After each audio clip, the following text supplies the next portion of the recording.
What is going on, guys? I am the veteran miner. We have Jeff Key from FLUX, and we have Vistang. Welcome, everyone. I guess we'll do the roll call really quick.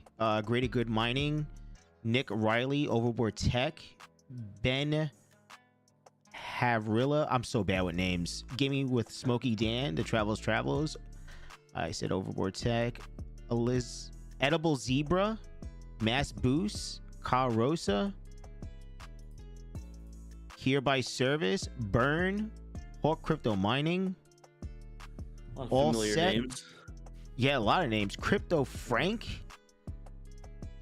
And if I missed you guys, I apologize, but welcome to our live stream tonight. We have quite a few things I would like to go over today. First, let's see how our cast is doing over here. Jeff Key, you can go first. How are you? Oh, I can go first. Huh? Yeah. What you guys want to talk about? I think biggest thing that we did today was we released the SSP wallet, the simple, secure, but yet powerful. Right. So I don't know if you guys know what that is, and if you have any questions around it, or if folks have any questions around it. But it's been one of the things that the community has been asking for actually a few years now. It was an open source wallet. We don't typically have the QT wallet that everybody who has a layer 1 blockchain normally have. We didn't really have that. We always use this Zelcore. Right. I'm pretty happy with Zelcore as it is, but one of the concerns and one of the criticisms and one of the asks was get a open source wallet, and there you have it. And it's and by the way, it's multi-sig. So one of the other criticisms that we have with Zelcore is security. We want to even if somebody gets your private keys or however, with the multi-sig, they need 2 private keys to be able to get into your Flux or Bitcoin or any other UTXO project that might get added to the SSP, and anybody can basically create it. That's the beauty of it. So basically, what you're saying is that there's another barrier for security on the new wallet they have. Yeah, is my volume okay? Because I see people are complaining about it. I can see. Let me see here. Jeff Key is quiet. Am I quiet? How about now? I can really up it if I want to. Yeah, up it a little bit more. There you go. Better? I think so. I can go full hand too if you want. That's fine. I think it's good. Yeah, that's good. Yeah. Okay. Yeah, I'm using a different microphone, so I'm using my little old school Blue from 10 years ago. So it's working, right? Still trucking. Yep. So yeah. So I guess I do have a question about it. I guess is this going to be running in, because you or I guess Flux announced this at Cypherpunk. I remember that you guys did like a presentation on it. Is this going to be running like in parallel with Zelcore? Or are you guys looking to phase Zelcore out eventually, or just use it kind of more for like the node stuff? Or no, this is just a separate product. That again, people have been asking for, and we wanted to be able to provide it back. Zelcore has its functionality, and Zelcore, as we all know, is being transitioned over into the core wallet, but we'll have other functionalities as well. So yeah, okay, well, yeah, no, that's exciting. That's really cool. Yeah, because you guys just announced it. When was Cypherpunk? That was August, I think. September. No. End of September. Oh, August. Okay. Yeah. Time is just flying by. Time is going crazy fast. Like I was sitting with my accountant, so shout out to Max with all the tax stuff talk that he was doing. I was like, shoot, I should really go talk to my accountant and see how we're doing. and she actually brought up Max the other day as well, that he does a good job explaining things, and she's actually been watching some of those streams, so it was kind of cool to see. But yeah, so yeah, that time flies. It's crazy. We're already February, by the way. It felt like yesterday was Christmas, and and I know you guys your Christmas tree. You still feel like it's Christmas, but or is it a crypto tree like Max has?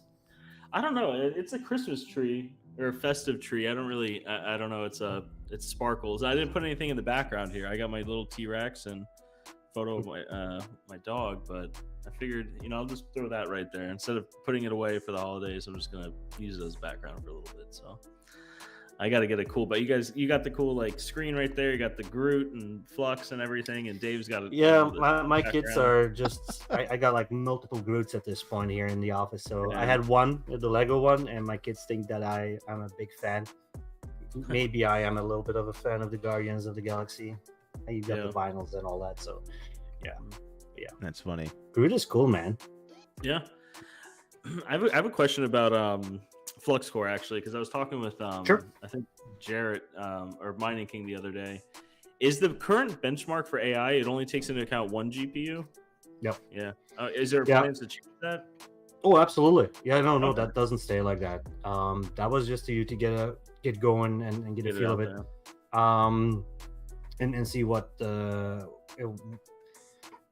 because we're aiming for folks with one card, but also with multiple cards. And what you're gonna see at one point is a more tailored benchmark that is purely tailored for AI, and one that's purely tailored for rendering. And Gotcha. there might be even different types of jobs for AI that might require different benchmarking and all that. So yeah, no, it's coming along.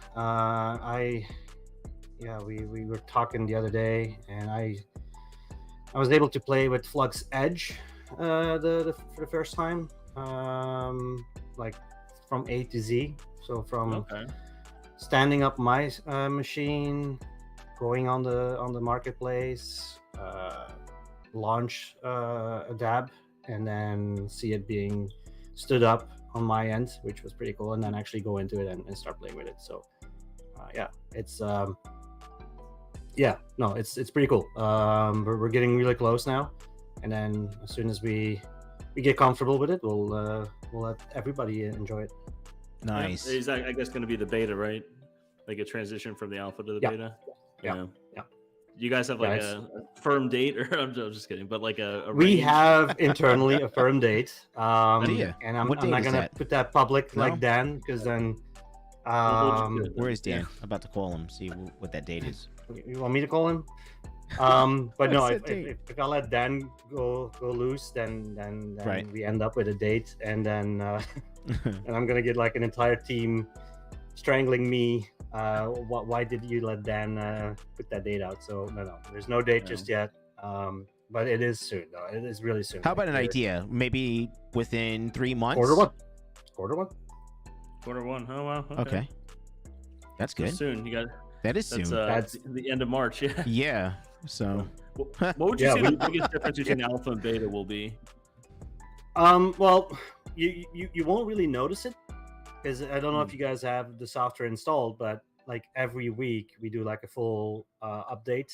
And in my case, I don't even see those transitions anymore, because I got the dev versions running, right? So, and I got the special dev version running too, where I can, because I know there's guys who have the dev version as well. Because shout out to all the folks who have been helping with the testing. I really appreciate that. But those who have the dev version, they see an update every day, and I'm sure they even see some multiple times in the day. So the guys are like nonstop. Wow. And I'll leak something. Okay, I'll give you guys something. Okay. If you have installed Flux Core, you've noticed in the bottom left there's a signing option. What if I tell you that you'll have that same signing option everywhere? Okay. I'll leave it at that. Okay. What'd you make out of that, Mike? I guess that What can we tell kind of them? makes sense, right? With the new, because that new wallet's going to be working in tandem with Flux Core, right? So you guys kind of had to do those first steps first to be able to. And the look and feel for every product is literally going to be the same thing, so that you can do everything. Remote monitoring, yes. Hash code, that's coming. There will be. I have that already now. Like for instance, I remotely control all my computers. So I do that now without anything special, without any special coding. And yes, that is SSO. Keep the roll rates correct. single sign-on. Yeah. And the reason we're doing that is to, again, because that's what people are used to in their day-to-day jobs, or if they do anything else, making it as easy as possible, prepping for the new marketplace for the cloud solution, and then also for the marketplace for the Flux Edge piece. Yeah, that's always, I feel like, a battle, right? It's like I'm a big proponent for ease of use, right? From a business standpoint, at least, like, for people to adopt it and use your product, it has to be easy to use. But you have to make it also just as secure as something that's more difficult to use. So it's like a constant battle between the two. It's annoying. Yeah, that's true. It's annoying. Like, even with the Pal World thing that we just released, as easy as it is, like, for me, I don't even think about it anymore. I go into the marketplace in the home.run on Flux one, do my thing, and I got the software up and running in 5 minutes. Like, I timed myself. But if you're not too familiar with it, and if you're not familiar with blockchain at all, it's a daunting task. And that's something we're trying to address, is that if we want mass adoption of blockchain, we're going to have to put some water in the wine, as they say in Belgium, to make it a little easier for folks to use. So bring it over, bridge that gap, and later on we can still see if there's other options, better options out there. But at this point, if we want mass adoption, and that's not just for Flux, but that's for everything out there. Right. You want to make it as easy as possible. Yeah, and that's the hardest thing to do. It's taking something really complicated and a lot of moving pieces and making it into something that's just easy to use. And because I know you guys mentioned also from the customer side, the people that are going to be buying compute and all this kind of stuff, they're going to be able to have other payment options too, right? Instead of paying in crypto. And that's I know a lot of people in the crypto community, they're always like, you got to pay in crypto, you got to pay in crypto, and I believe in that too, right? Like, if you can, do it. But the reality is a lot of the world doesn't do that. You know what I mean? And it has to be easy for them to be able to use it as well. Yeah. So CES was another. It was my last conference, and that was one of the remarks again that was given. And I get that everywhere, by the way. I get that on the streams. I get that in when I have meetings with folks, and that's one of the concerns that people have, is that I have to go through all these steps to launch it. Yes, it's inexpensive, but it takes me a bit to get going. And I want to. That's been my first goal. The moment I went full business developer for Flux, was try and make things as easy as possible. Collada run on Flux.io was kind of the intermediate, and then later on it's gonna, and soon enough it'll be like any other type of hosting, yet completely decentralized. Yeah. And makes it easy for customers. That's really the biggest thing. Makes it easy for customers, right? Yeah. Bacon, Eggs, and Hash was saying it's a balancing act. That's what you guys doing right now. It's you're trying. It's so a balancing act balance between everything.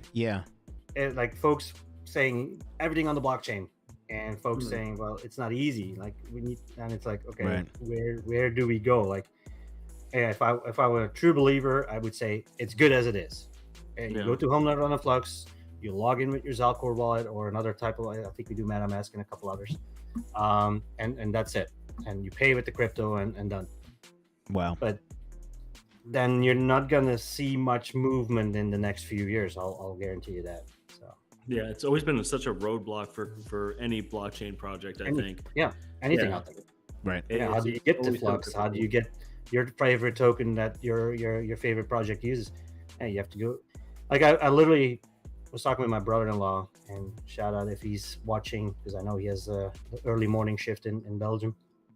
And he's like, how do I get Flux? And how do I get Bitcoin? And how do I get this? I'm like, it's still not easy for folks to really, if you're not into space and you haven't done no research whatsoever, it's still hard. It's still really hard. And folks are just comfort creatures, right? Everybody is. It needs to be as simple as grabbing your credit card or your debit card or your PayPal, and go.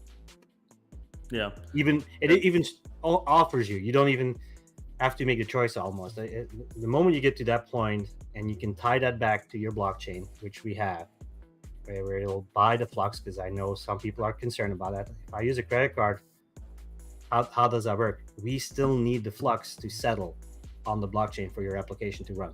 Your WordPress, your game, your Pal World game, your Shrouder game, whatever game we might add, and we're adding a lot of them in the next few bit. Then you still need that, you need that comfort, but at the same time, it needs to settle on the blockchain. Otherwise, it doesn't register. So we have things in place to get that going. Yeah, that's great, because I mean, it's kind of like one of the viewers said, it's like a balancing act, right? And for the people that aren't crypto savvy, that want to utilize Flux Core and utilize that end of it as a consumer for it, they're able to pay how they want to pay.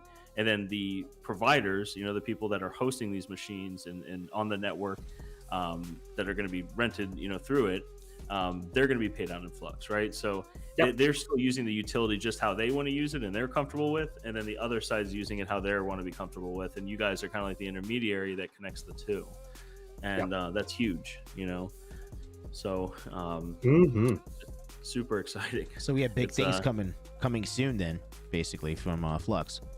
I know there will be a bigger announcement for something on Monday. Okay. That might surprise a ton of people. I'm working on something that will surprise a lot of people. I can't leak anything. I really want it. But you do it in riddles. I do it in riddles. I know. For those who watch, there's always something somewhere around me that will give it away. Yeah, so rewatch the video, guys, so you can find out and make sense of it. You have Max is asking some questions. Can you move your Flux nodes from Zelcore to SSP without taking the node down or making changes to the node? No, because it's a different wallet, right? So you go from not the physical wallet itself, but it's also your identity key in Zelcore is going to be different than the multisig one. So you have to use the multisig one. And I think the guys are creating like a how-to transition, because I know that's going to be a question. And then I'm guessing the next question is, how do I claim my parallel assets? That will come as well. That's exactly. That was the other question itself. Oh, Money King with a $4.99 I didn't super see chat. It, yeah. Thank you, Money King. By the way, it's the same question that I asked, right? Yeah. So some of the questions you guys ask, I try to in advance, and I ask those same sometimes tougher questions to the guys as well, like how do you do this and how do you do that. So and I know Hawk leaked it himself. Hawk will be doing some how-tos, so thank you, Hawk, for doing that on doing it. So if Hawk can do it, sorry, Hawk, something bus Hawk. Wow, that's great. I guess you could keep, but could you keep up? I guess the Flux node you could just keep up and edit the. You can literally go on in your configuration of your nodes and change those parameters and start it back up. But you're gonna have to start it up again. You're gonna have to have those 100 confirmations and all that fun stuff. So yeah. Okay. But I know I'll be sleeping a lot better knowing that it's on a multi-sig. So, right. What, as compared to Flux? Or I'm sorry, as compared to Zelcore? Well, I know Zelcore, I have the security deck because I've been using it for years. But it's that extra level. Even if somebody does get access to a private key, nothing happens. Right. Yeah. So. Yeah, that's always scary, right? Like, I've heard stories of people just, waking up and their accounts are just drained. It's gone. You know what I mean? Click the wrong link in an email or something like that. So I had a meeting DM, and I just hope for the best. But yeah, I had a meeting last night with somebody that I really didn't know, but it's a really big company, and I said, look, because that's the risk, right? That's the risk I take when I go into these type of meetings with folks. That I'm Bob from big company, a top 500 company. I want to talk to you guys.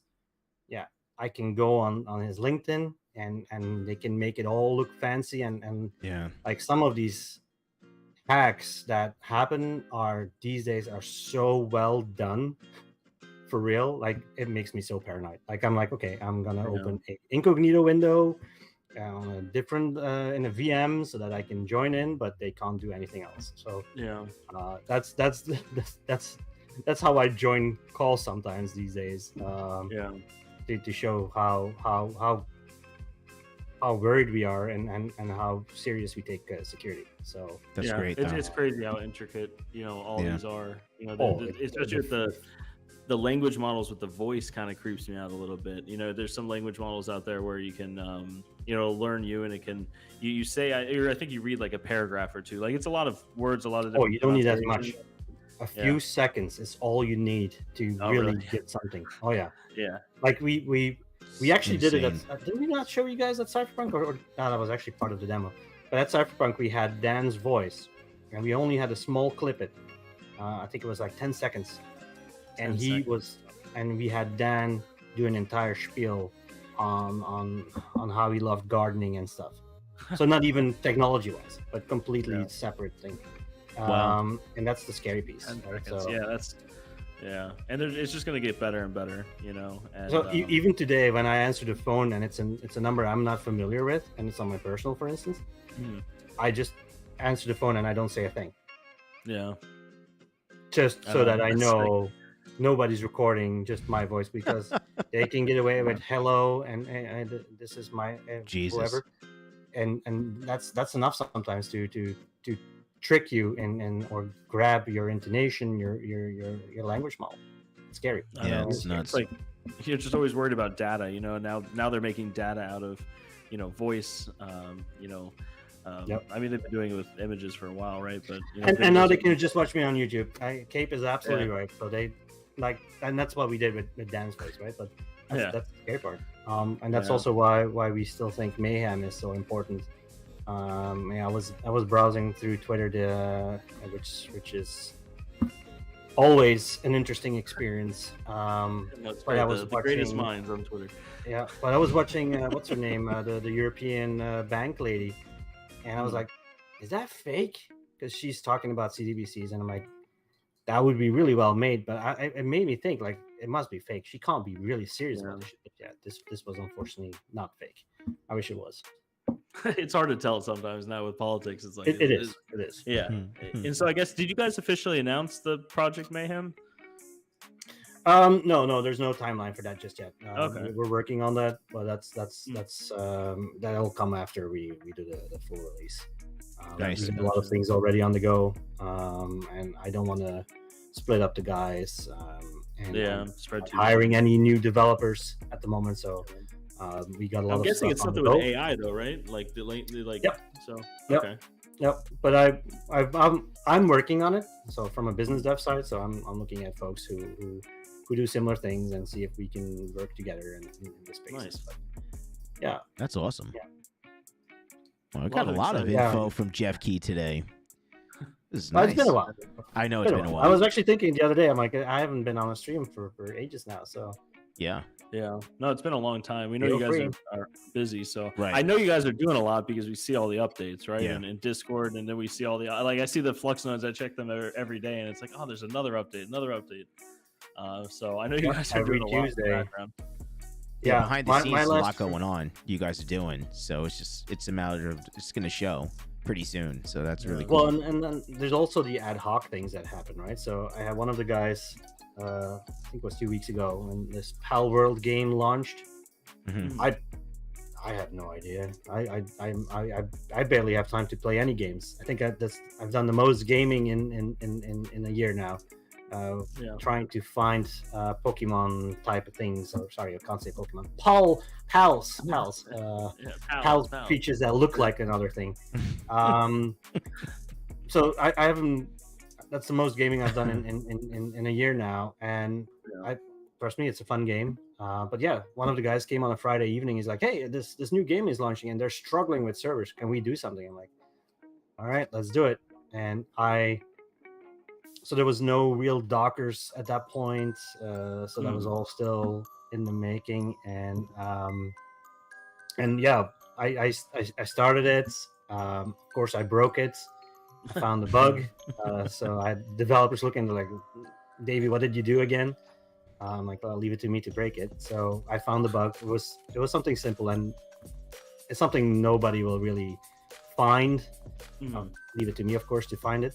And so my application wasn't launching, and I was like, what's going on? So I had the devs look into it, and meanwhile I was at Costco with the missus, and I'm tossing the missus under the bus, and she's like, yeah, we want to go there, and I want to go there, and I'm going there. And meanwhile the guys are like, we're fixed, it's already good to go. Like, where are you? I'm like, yeah, I'm at Costco. Yeah. There goes our evening. So that game really blew up. Pal World.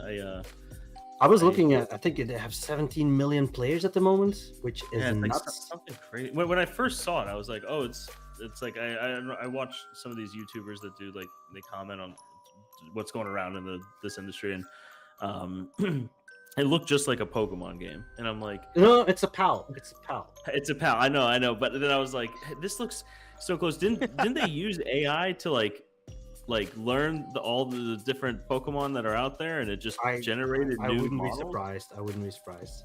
And that's yeah, and we talked with the folks from Pal World, because they were, of course, I announced it that Friday evening. Hey, look, I'm playing this game on FLUX now, and I knew at that point that we weren't ready to fully release it yet, because we needed to know the structure of their file systems and where they were saving the world, so that we can make sure it synchronizes to all the different to the different servers, right? Because you have 3 instances when you launch something on FLUX. But that's all been fixed, and of course now there's more elaborate Dockers out there, so we might do an update in the marketplace as well. But yeah, like I have a world that now is 2 weeks old, and it's still live, and all my data is still there. I know my little pals are really angry with me because I haven't been giving them any attention, but it's been running great, and because of a game like that, we were challenged with a couple things.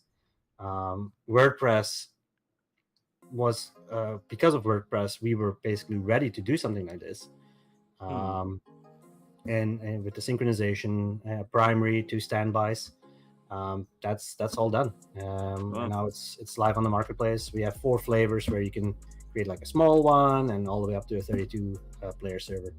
And in theory, well, that's cool. In theory, you can go bigger. Yeah. Especially with the infrastructure you guys have, being so spread out and stuff like that. It's I always look at the stats of the FLUX things. I think it was Second TL, his website, or the app that he made on FLUX, and you can see like all the utilization and stuff like that. It's crazy. So the utilization is I think it's like 50% nodes, but it's like there's a lot of CPU hours still available and memory available. I do think that this year that will start going up a lot, because there are a lot of tech companies who are looking at us. We actually had a Discord conversation this afternoon where somebody was like, well, somebody can literally copy you guys and create your copy what you're doing and do their own thing. For starters, I welcome anybody who wants to create a decentralized network. I think that's a good thing. The more decentralized networks out there, the better, in my book. I don't see that as competition. The only thing that I can say is that get ready for a few years of headaches, and you better have a good team that is persistent and willing to take the blows when things are not always working correctly, because again, it's an iterative technology that's not always easy. Right. Yeah. Makes sense. I mean, that's but I was talking to a couple of big players out there, and one of the things was like, we can't do what you guys are doing. So could we work together? I was like, let's explore. Let's talk then. That's one. I've gotten that question a couple times from just people throughout the whole process. Well, I could just start a hosting facility. I could just start doing it, or I could just start a data center and start doing it. And like, it used to piss me off at the beginning, but now it's just like, go for it. You know what I mean? Like, what do you think? After seeing how the sausage is made, it's like, go have fun. You know what I mean? Like, go for it. But I mean, it does breed, competition breeds more innovation, right? So it's a good thing, right? I don't envy what you guys do. I don't, because being in the IT space myself for all of these years, and I was it's not comparing apples to apples, but like when I was running my own pool, or when I was running servers for hospitals and all that, I had a lack of sleep because of worrying. Yeah. Or if you have to do updates or upgrades, and it's something that hasn't been done before, did I miss something? And the stress that comes with all of that fun stuff is, luckily most folks never will encounter that, because that means that we did a good job. But I don't envy you running a hosting facility, especially when bad weather happens, things that you don't even control. That's also why we have the network from Flux the way it's built out, so that we are not we're not affected. I'll use that word. We're not affected by bad weather, and clearly this winter has been an up and down when it comes to weather in different regions. Yeah, it's great. It's funny you say that with weather, because the other night or something, there was some heat issues at our facility. Nothing crazy, but things were getting warmer, you know what I mean? And I look at the weather there, I'm like, well, it's freezing there, so it doesn't, these things should be cold. And then I got a text from one of the partners, and the next day they're like, yeah, it was a frozen fog. And I'm like, what is that? You know what I mean? Oh, you don't want to know what frozen fog is. I deal with that often enough here in Canada. It's no fun. It's like to give you an idea, you're driving on the highway. One, it's slick, and two, your window shield is just all of a sudden frozen, and you can't see, and it just flashes like it's like and nothing, and you can wipe your windows all you want. Yeah, it's scary. So there's just I've never heard that one before. So, but you're right. It's every company has like their main, their quirks, you know what I mean? Well, when you got because you recently, not recently, but over the past year, you've onboarded full time to Flux, for their business operations and stuff like that. Any like red herrings that came with that like you're surprised with, like going in full time to something like this, or did you kind of anticipate all of it by being? Well, I was doing 2 full-time jobs, right? So I had to make a choice. Like, do I go full-time into something I truly believe in, that we can make a difference, or do I stay the course and stay with a safe job and keep doing my 9 to 5? And you have to make a decision. So I'm getting a little older. I'm not old yet. Dan says I'm old, but I'm not yet. And I was planning on doing something on my own anyway, so where I would eventually start my own business, and do consultant work, or do something that I truly love doing. And when we did when I went the Flux route and went full time and fully dedicated to Flux and nothing else, I brought the missus in even. So the missus works for Flux. One of the kids works part-time for Flux. We're all in. Like we believe what we're doing, and but yes, there was challenges. I'll for sure.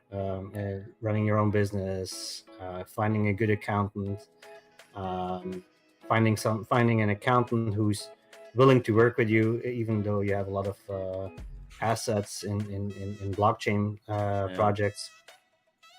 Yeah, it's a dilemma, and bacon and eggs is absolutely right. Like, am I making the right decision? Is this the right time in the economy? Should I hold off? Right. At one point, you have to make a decision, and if you make the decision, you have to fully commit to it. Which I.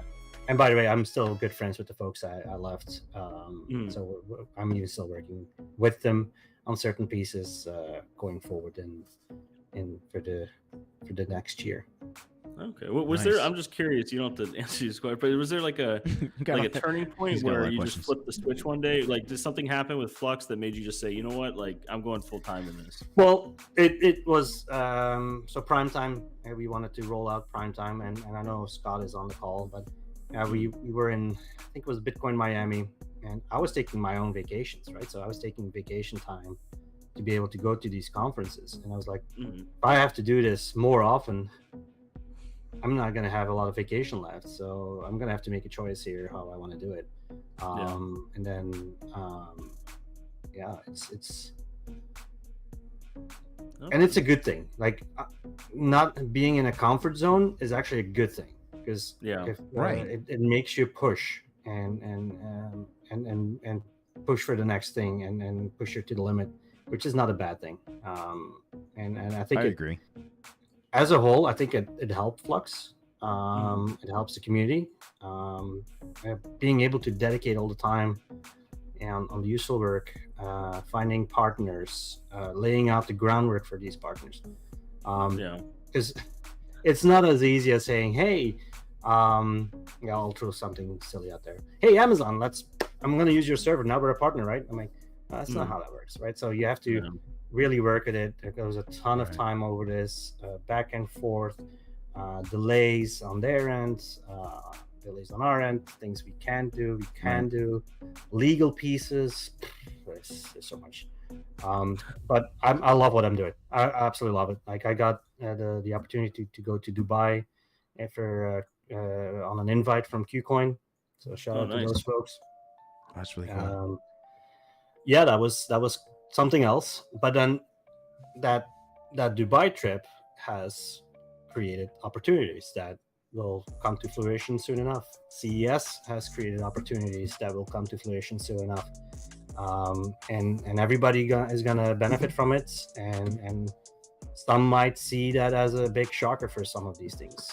But it will help us as a project. It will help the community as well. So it's only good. Yeah. That's awesome. But what was the convention over in Dubai? So in Dubai, there was what was it called? It was something about green stuff. So it was something ecologically, and so I got to basically shake hands with some of the leadership in the world, from various countries, and had the opportunity to talk with them on what Flux does and what the intent is, and how we can help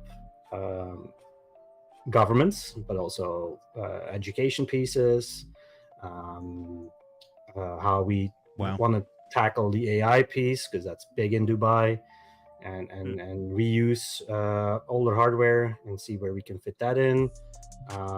Being able to have your own the people within your country being able to contribute and make passive income, all of that stuff, that was all discussed. So there was, yeah, it was quite something. Wow, that's exciting. That is really cool. Yeah, it's kind of like getting out of the box too, and seeing different. You just being in a different part of the world, you see how different people think, how different businesses are, governments, countries. It's it makes you just so much more well-rounded. You know what I mean? And I thought I lived in the world by being a Belgian from Europe, travel all over Europe, being in North America, travel all over North America. I thought I knew the world. No. Dubai was something else. It's a completely different country. It's the people very friendly, of course. But it's a different mentality.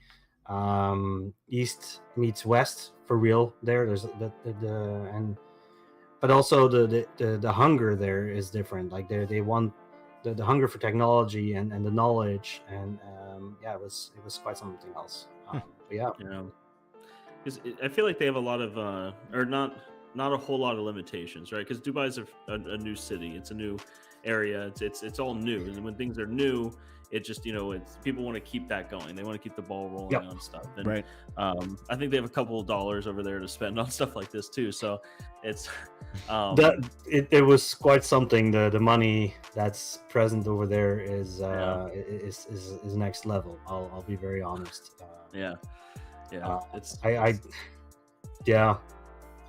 will say I felt a little out of place. You can see I'm just wearing a hoodie and sweatpants, and I know when you see me at these conferences, I'm nicely dressed up in a suit and stuff.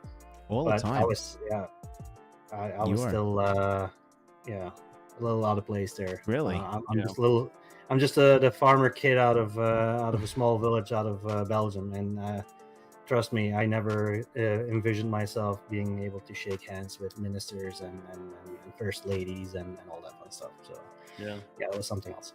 While also representing an amazing product too. It's crazy how the world works. Yeah, that's how I present myself, right? So I present myself that as an ambassador of the community, what we do, and I hope I do a good job there, and I hope I do a good job at these conferences as well, and present what we do and how we do it, and answer all these questions. Yeah. So what's next for Flux? Are you guys going? I know CES. We saw you guys briefly there and over in Vegas. Yep. What's the next conference? So at the moment we're actually discussing which ones we want to do.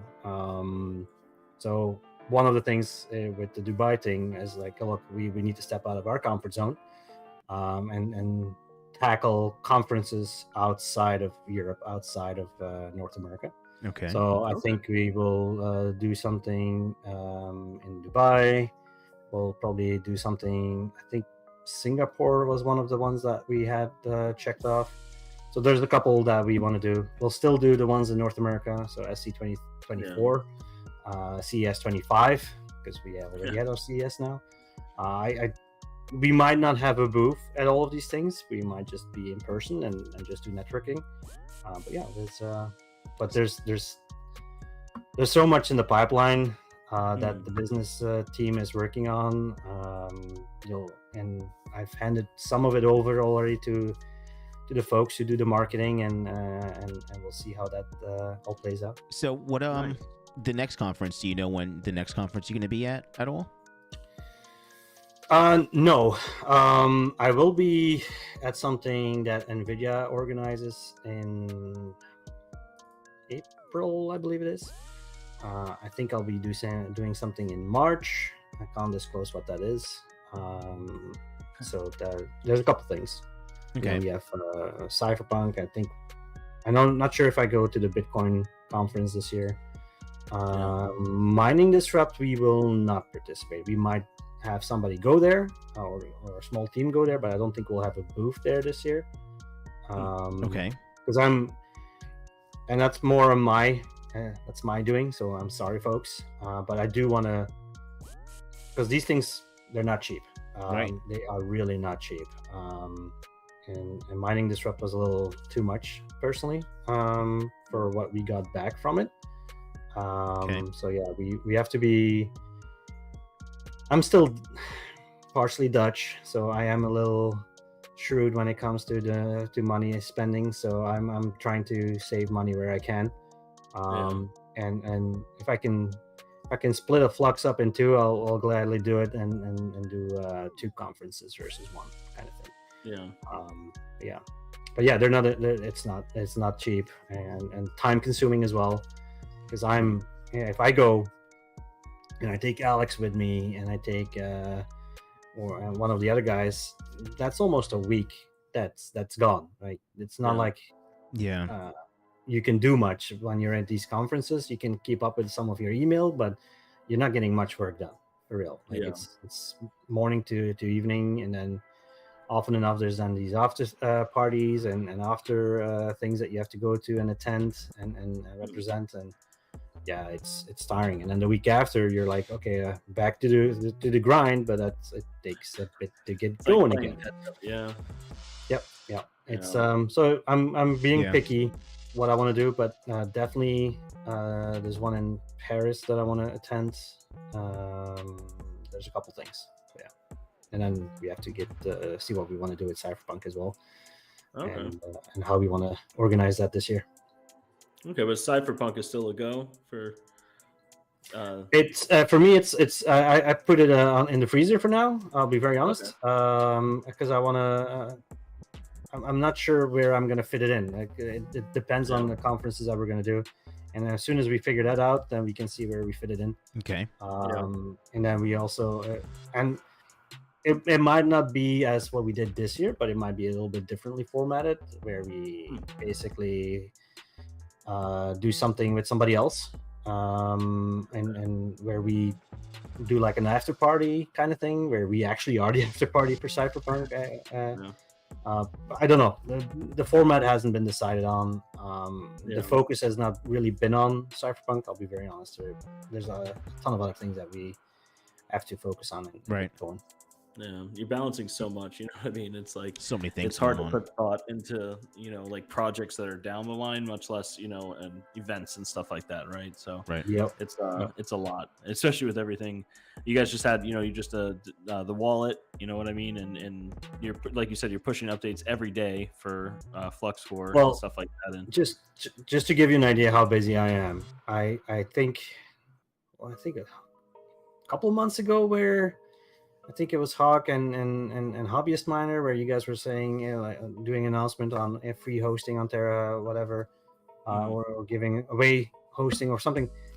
It's been that amount of time for me to get my nodes back up online, just because I've been just too busy. I'm like, it takes moving the coin and setting it all up and all that fun stuff, but I just didn't get to it. So time's the most valuable thing, and you have to allocate it where it's most needed, so it's completely understandable, more fine-tuning which conferences, where you want to get exposure across the world. I think it's really smart, being instead of North America and Europe, you guys are expanding around that globally, and, so that's amazing. It's a lot of work, and like Ovalbar says as well, right? It's crazy. Health is also very important, right? So often enough, when you do these things like traveling, I call it the aircraft sickness. Somebody has the sniffles on it, and all before you know it, you're dealing with that too. Travel itself, it taxes your body. Simple as that. I got flight to Dubai was quite a nightmare. I'll be very honest. It was a long flight. In the back of the plane, I was done for by the time I arrived, and I was like, shoot. Where did you? There's a layover, right? It wasn't direct. No, I because I'm in the middle of Canada, I have to fly to Toronto or Montreal, or go to a U.S. city. Big help. How far is it from that? Oh, I think it was like 14 hours still. That's wow. That's a long work day, and then flying back was like flying at an awkward time too, like at 1 a.m. Like I'm like, okay, when do I sleep? Right. Especially the aircraft are just like, maybe I'm eating too much, but I feel like the seats are getting smaller. I don't know. No, I've noticed that too. Like and more compact and I know. You just sit there in like the fetal position the whole time, just rumbling. You know what I mean? And just I don't want to drink too much water because I don't want to go to the bathroom. I can't. It's just I don't know. I think for Vegas we were flying. We had a headwind of like 120 miles an hour from Florida. And we were going like 400 miles an hour max, I think, or like 380 or something. And it took like 5.5 hours to get there, 6 hours almost. And they were saying something was like 600 and something miles per hour, like the headwind. That's what they were telling me. I was like, how does that even make sense? So you're saying that the wind is like 600 and something miles per hour? It literally took an extra like 2 hours or something like that, or 3 hours to get. You guys were that plane Vegas. flying over San Francisco that seemingly hangs quietly still in the... just stand still. I'm like, what's I going love that on? video. Once you're on, they have to go the other way across the Atlantic. 24-hour flight. But what was scary to me when I was flying to Dubai, and so they have a trajectory how to get there, and I was like, I'm flying straight over Kiev and Ukraine. Is that wise? I hope the pilot is paying attention. Wow. That's added, flying over Turkey, but I was flying into an area of the world I've never been to. I was like, I don't know if these guys really truly speak English. I don't know anything, because that was really last minute. Like, it was so last minute, and I was like, just give her. Let's do it. Wow. So I guess you're kind of nervous going there the first time. Just well, healthy nerves, right? Like a little bit of not knowing. So, but I've done that so many times now. It doesn't faze me anymore. Like yeah, I'm kind of in that boat too. I started traveling a lot recently with Terra, and it's just second nature now. It's another I day. do get sick every single time I'm on those Yeah, tin you cans. do. You always get definitely sick. I know. Yeah, airplane cold is what I call it. Oh man. Yeah. I mean, you're just slam packed with hundreds of people just coughing and touching everything. You know what I mean? It's just I'm just gonna start wearing hazmat suits or something. I'm actually getting on a plane tomorrow morning to Kansas. So, oh boy. Next Wired Wednesdays, I will be sick. He's I so won't have a convinced. voice. Yeah, yeah. I've been taking airborne and vitamins and everything, so we'll see. But in my head, I'm already feel like I'm getting sick, which is just my head though. I know it's just I'm messing with myself. So, but maybe if I feel like I'm getting sick now, I won't get sick. I don't know. We'll see how it goes. But did you get sick when you were over in Dubai, or coming back or anything? No, luckily I was okay. I was just jet lagged. Like there was no tomorrow because it was weird, right? Like I saw the sun set twice when I was flying, which I've never seen before. Like it was like, wow, the sun sets. Okay, sure. Well, sunrise, that was awesome. And now, okay, the sun is setting again. So I was like, this is weird. Like yeah. It's like you're going through a wormhole around time and space and everything. It's crazy, man. Yeah. It's fun. I've never done a flight that long. That's crazy. We should do it, Mike. I know how you like to take long flights and stuff. So yeah, I feel like if I had to fly that far, it'd have to be like a 3-week trip, right? Like I would have to go 1 week that's like 5 hours away, and then we'll do another 5 hours, and then another, and then on the way back. I did that for a few days. That was the crazy part. It was like a few days. But yeah, I have to say I was really well treated by the folks from QCoin. I was treated like royalty in Dubai, just to give you an idea that, yeah, it was nuts. But yeah. Plus, they called me Mr. Whitlock, which was something I'm not used to either. So wow, very polite. Yeah, exactly. Nice. Yeah, I just get yelled at down here by everyone. So they don't even call me by the first name. But, I think my kids these days call me bruh or something. I don't. Yeah. But, that's super exciting. Any questions? Or you want me to leak more? No, I think there were a couple that I had, but I think you answered them. There's the multi GPU thing on the benchmark, because Terra does have, it's a small rig, but it has 104090s on it. This guy. But we really want to get that on Flux score I'm not saying we want to just have bragging rights at the top of the leaderboard, but you should. We will have bragging rights. Yeah, we're gonna build whatever we have to build to keep number 1 on there. So we have some monsters coming that we're kind of planning. So I'm just working with the other guys trying to figure all that out. But we're excited with that. So I think it answered pretty much everything. Does anyone in the chat have any more questions, or Dave, you got anything? No, Jeff Key hit all the topics. Yeah, he's good to go. I'm not going to pry because I need him to come back on the channel. So I'm going to be really nice and be like, whatever he wants to release to us, that's it.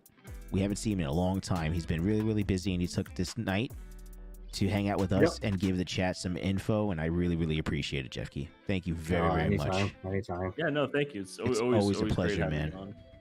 For sure. Oh yeah, and bottomless mimosas, that was a thing in Dubai. So I was like, really? This is fun. Sipping mimosas at the beach. Yeah, nice. There's worse things in life, you know what I mean? Absolutely, right? Absolutely. Yeah. So but that sounds. So what do you guys think of Bitcoin today? Yeah, it's quite the pump. Right. You know what I mean? It's been kind of floating around. Did it break its average, or? Actually, was it? I've not pulled it up today. I think it was like 44,600 a second ago. So come on, there you go. Yeah, 44,622. So yeah, actually, Mike and I were going to talk about that a little bit today. Just to touch on it about the halving coming soon. What's how many days is it? How many days is it? I think 60 to 75 somewhere. Oh, really? Probably on the higher end of that. I could look it up real quick.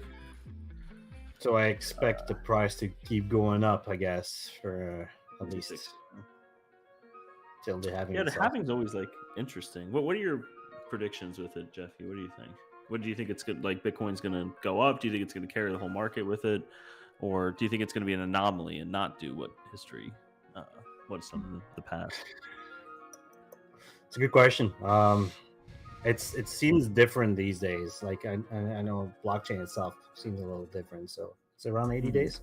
Yeah. I don't know. I think you're gonna see that an uptrend regardless. The speculation. The question is, what will it do after? Right? Will it?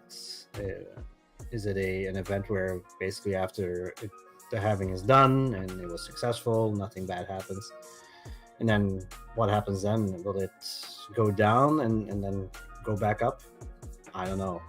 I think it has to go down. In my opinion, it has to go down and then has to start creeping up, but it has to hit that, like, I think I would like to see the 100K mark. Let's say I'm curious what the supply shock is going to do. That's what I would like to see. With the ETF stuff that's going on, and I'm not a big fan of ETFs, honestly. I really am not. But that's a first. That's never happened before. This is all new. No, it's so that's all a new different parameter. Yeah, it's a completely different thing. So in theory, with the ETFs, they need to have that Bitcoin in their possession to be able to sell it that way. But if there's a halving happening, what's that going to do? Like, is there going to be a supply shock, or are they buying now so that they're prepped for it? So that's going to be the question. Like, are they ready supply wise, or are they going to have to buy when there's half the supply? It's now crazy. being generated? So there's so many different angles that you can take on this. There's so many parameters that you can. I don't know, man. All I know is that I think it's going to be good. None of this is financial advice, by the way. Nope. It's just. So I know how to trade, and I trade very conservatively. And I've done good with some of these things, and I've burned my fingers on other things. Don't do margin trading if you're not prepared to lose it. Because freak events might happen, or somebody sneezes somewhere on the other side of the world and makes Bitcoin sell off for a couple $1,000, and everything else tanks, and then you look back and like, oh, this was a non-event because it's just a long wick down and back up. So I don't know. But it's interesting. It's hard to tell, especially the ETF. It just as people think it's going to go up with ETFs, it can go down with ETFs too. You know what I mean? Because they change their position sometimes with stuff. So it's. I will say this: I actually reduced my portfolio a lot. Okay.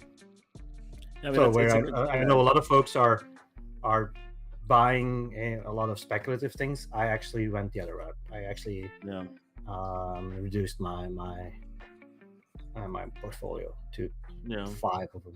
That's it. Sorry, 6. Yeah. So. Okay. But I still believe in a couple of things where I'm still a bag holder. That I think can really go. Well, time will tell. As we. What do you guys think of this Caspa Classic thing? I saw that the other day being tweeted. I was like, Caspa Classic? That is a classic now. I didn't see that.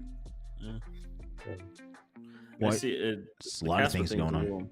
Nuts to me, but it's people keep buying these ASICs, and believing in it. But I think their emission schedule, every month they have something where it just keeps dropping and dropping, and their network hash rate is going up and up. So, well, what is? I mean, that's the thing, is I don't want to talk too much about Caspa, but just because I don't know what exactly it's a layer 2.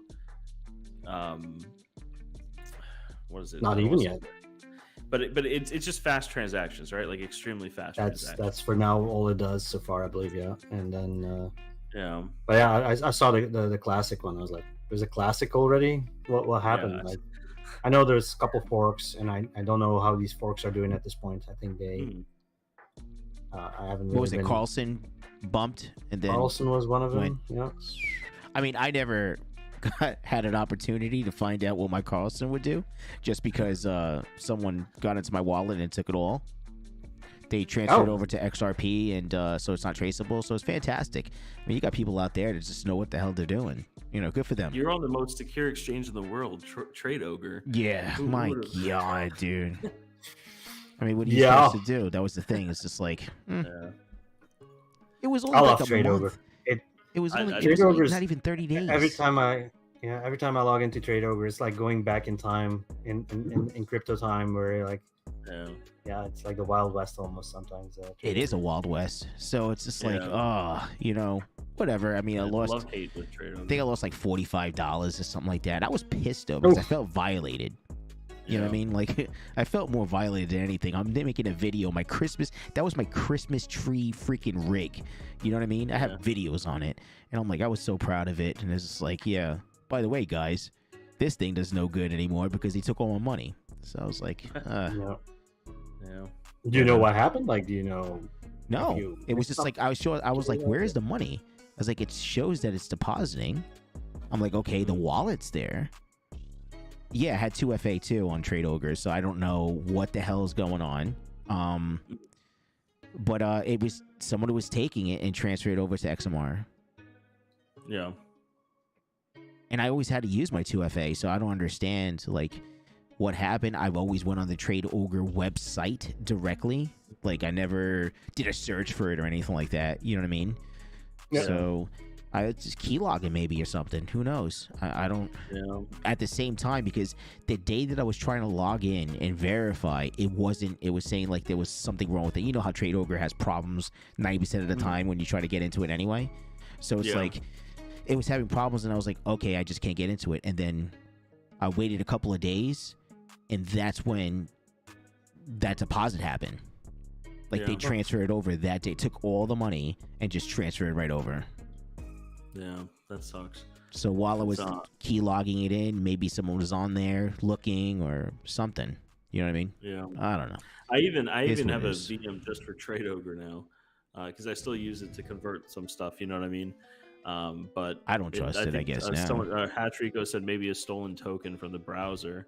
It's possible. You know, it's that's why I don't really do anything crypto related. I monitor it, right? Like with my Flux nodes and stuff like that. I use the Second TL's web app. You know, they'll know your wallet. You know what I mean? If they get tokens and stuff. But I just monitor everything from this computer because I also do everything else on this computer. You know what I mean? But I think VMs are great for stuff like that. You know, I used to have my Zell core just on my main computer and everything like that. But now everything's kind of separated out. But VMs are great in general. That's just the bottom line. And basically, I learned I don't use this computer for hardly anything anyway. So that's why I'm not worried about anything else. But it was just like I just did I was doing the Trade Ogre there, and I was like, whatever. It is what it is. I mean, you learn, right? And you just try to make it a little bit more secure for yourself in the future. That's the bottom line. You know what I mean? It's not thousands of dollars, but whatever. Even if it was $10, to me, it's the same point. You know, I feel like I was violated. They took my money, and it's just like you got people out there that's how they live. So, you know, it is what it is. You know, at the end of the day, it sucks. Yeah, it does. Yep. It's not fun. Like, let's be honest. It's the worst feeling. Or I'm knocking on wood. But I have had it where you log in on or you log in on something and it's not working and you're like, well, that was the password. Like, what are you talking about? But your heart sinks. Or it shows a zero balance because they're doing work on something and I'm like, what? That's exactly what happened. It was just like I put the password in and I knew the password and everything else. I knew I didn't mess up, and then it was like, okay, the two-factor authentication, right? And I put it on there and it was just like, no good. And I'm looking at the thing and I'm like, I still got time. You know how the thing just, clocks down. And I'm like, I got like half the amount of time. I'm doing it again. No. Doing it again. No. And then I'm like, okay, let me let it time out. So let me get another number. It just wouldn't let me get in there no matter what I did. So they must have got it, changed something. But like, it's weird because my password wasn't changed. Yeah. My password wasn't changed. They just converted it and sent it out as soon as possible. Converted, sent it out that same day when I logged in the next following day. So obviously I changed everything afterwards. But I was like, Christmas rig, Christmas is over. Forget about it. So I just turned it off and I was like, there goes all the profit of the mining you did. Yeah, that's it. I was like, I just turned it off and I was like, it is what it is. Next year, this year, Christmas time. We'll see what happens. We'll make another Christmas rig and mine something else for Christmas or something. But SSP will help with a lot of stuff like that. People will be able to rest assured having, all these different Yep.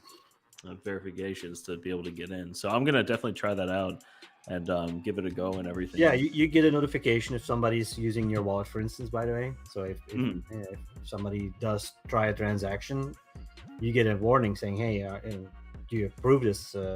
That's really cool. Yeah. That's So really cool. You have right then control of saying, that's not me.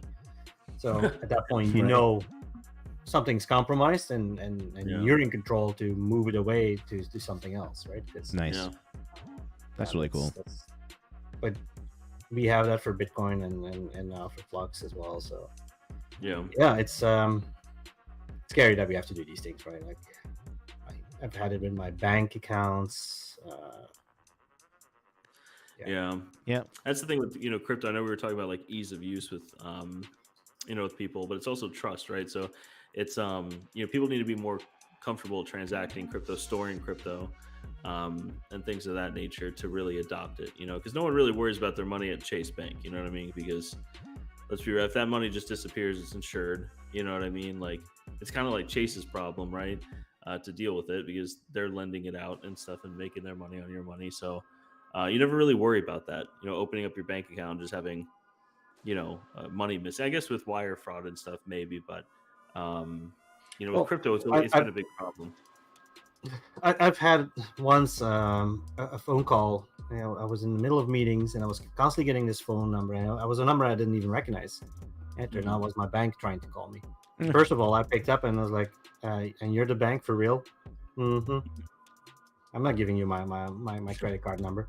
It was actually the bank, but I just didn't trust it. So I called them back and they're like, "Are you buying a bike in London?" I'm like, "No, I'm nowhere near London at the moment." So. So I even asked, like, is it London, Canada? And they're like, no, UK. I'm like, no, not even close. So I do appreciate them catching these things. Right. Yeah. But at the same time, it's like... You just never know. That's the bottom line. And it's unfortunate.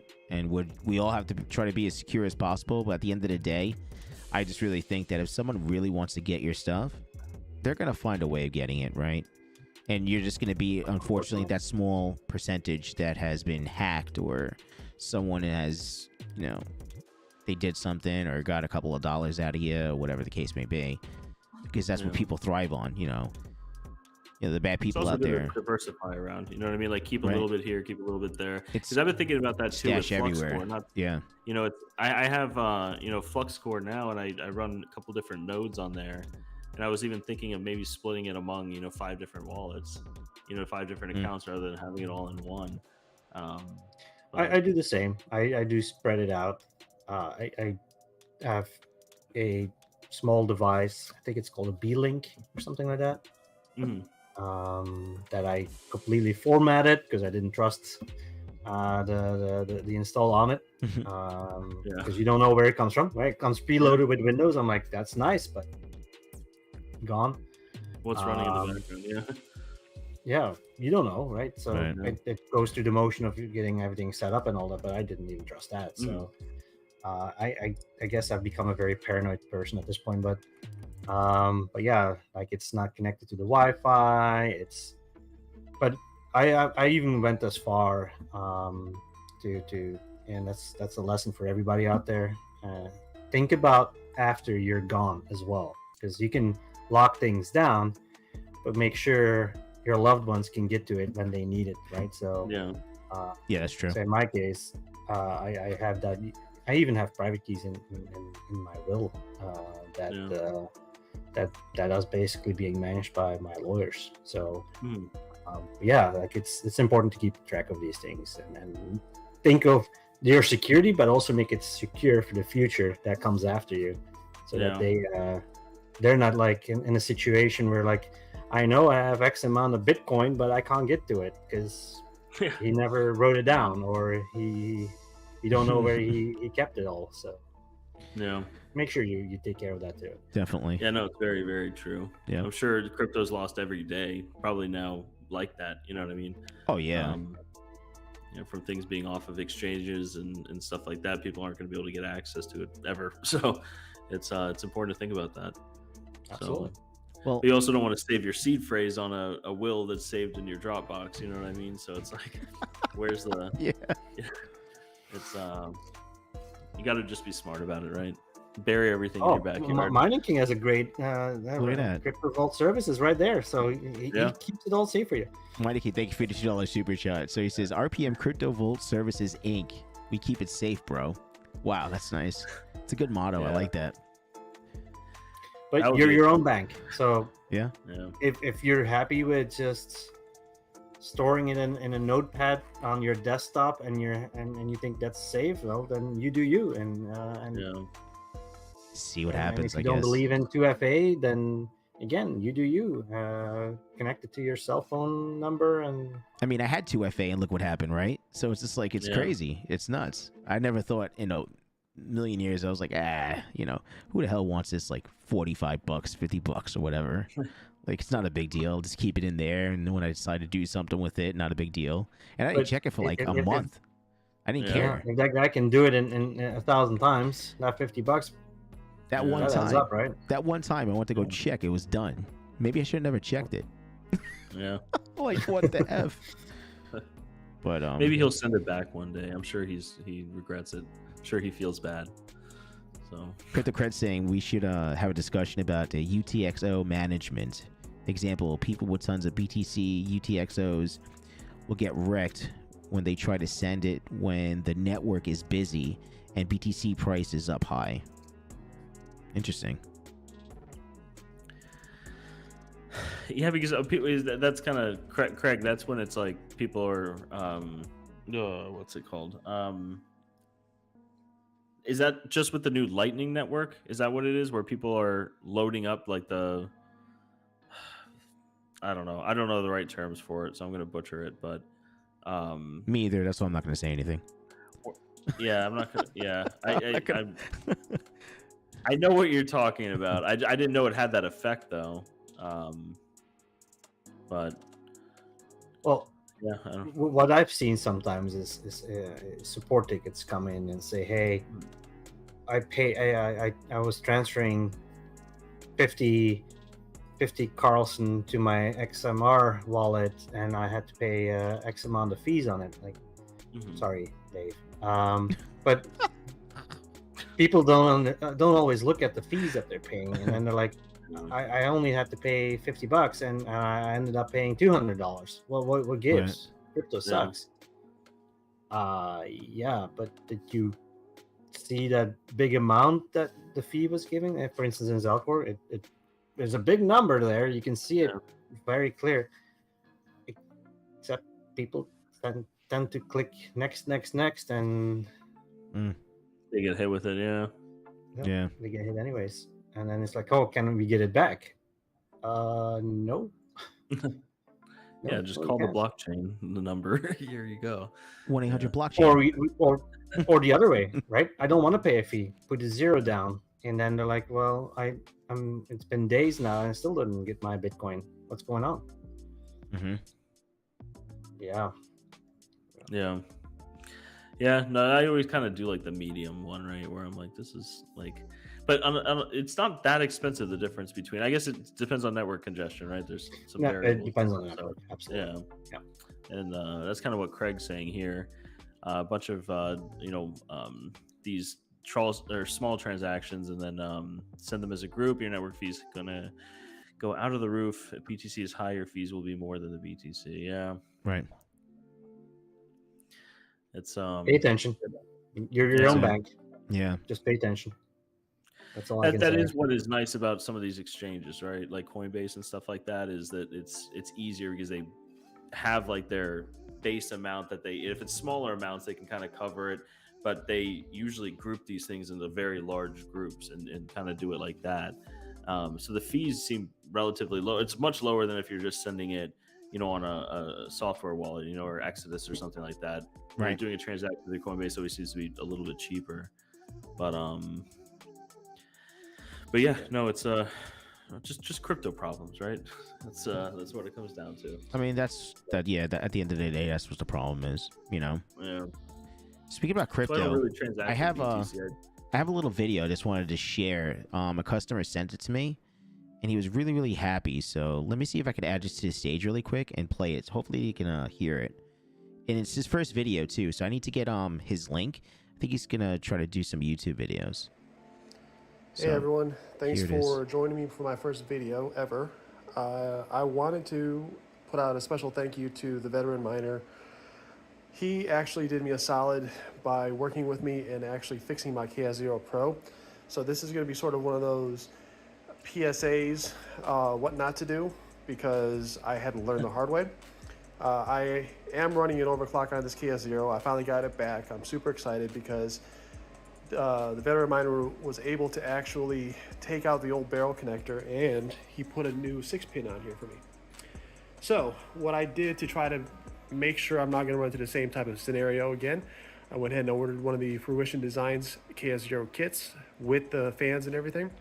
But this is going to be a really short one. I just wanted to go ahead and say thank you to the veteran miner. So that was really nice, man. Like, that was cool. Yeah. Is that a giant shroud for fans to cool the thing down? Yeah. What is it? Fruition Design? They make a lot of shrouds for the ASIC miners or something like that, right?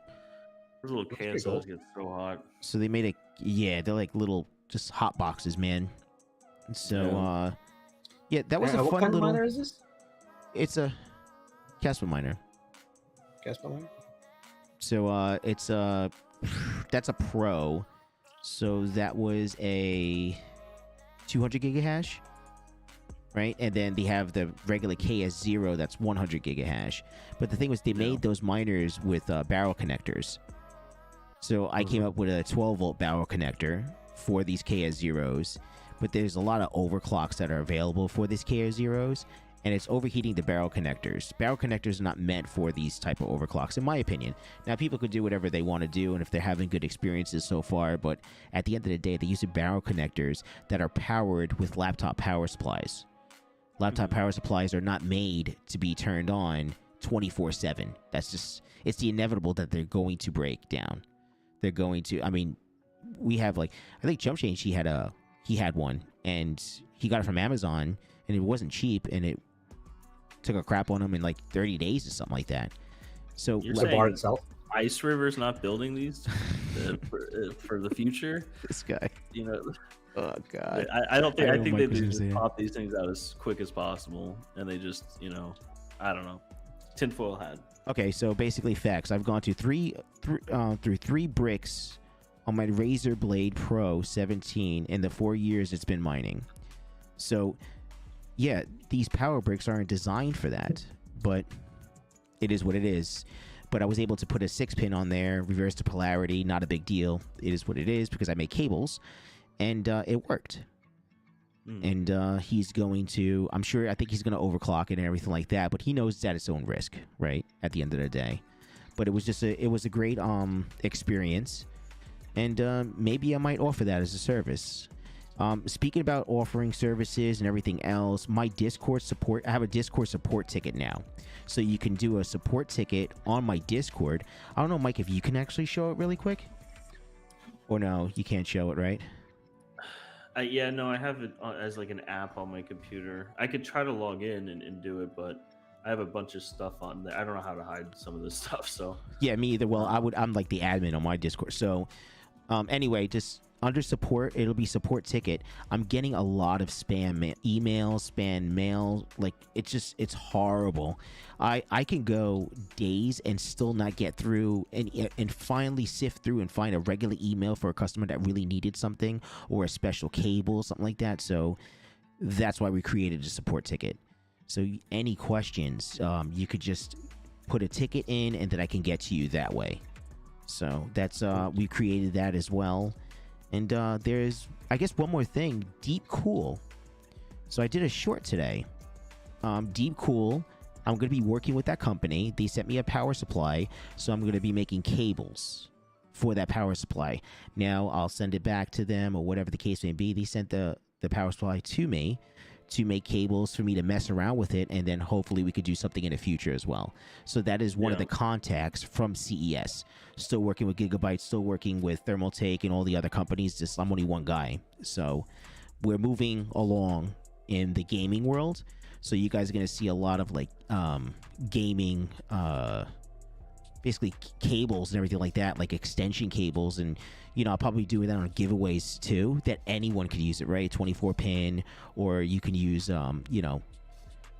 actually a PCIe or CPU for like a nice rig that you're building and stuff like that. So that's I can't wait for that too. Here, I saw the video.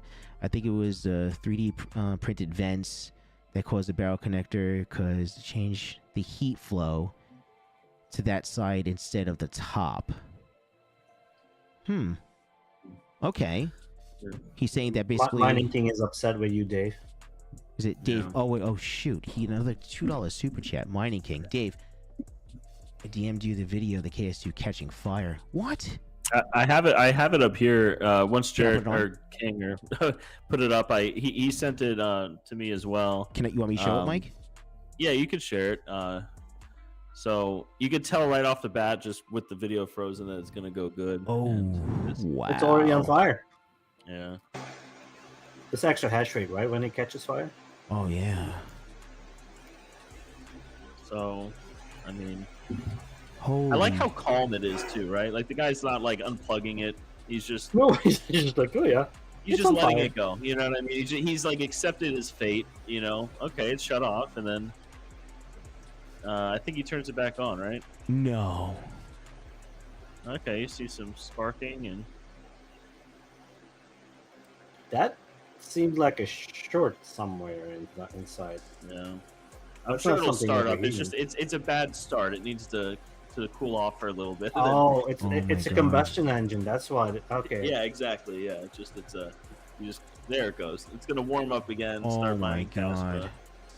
There. Put some air on it. Yeah, get the fans going.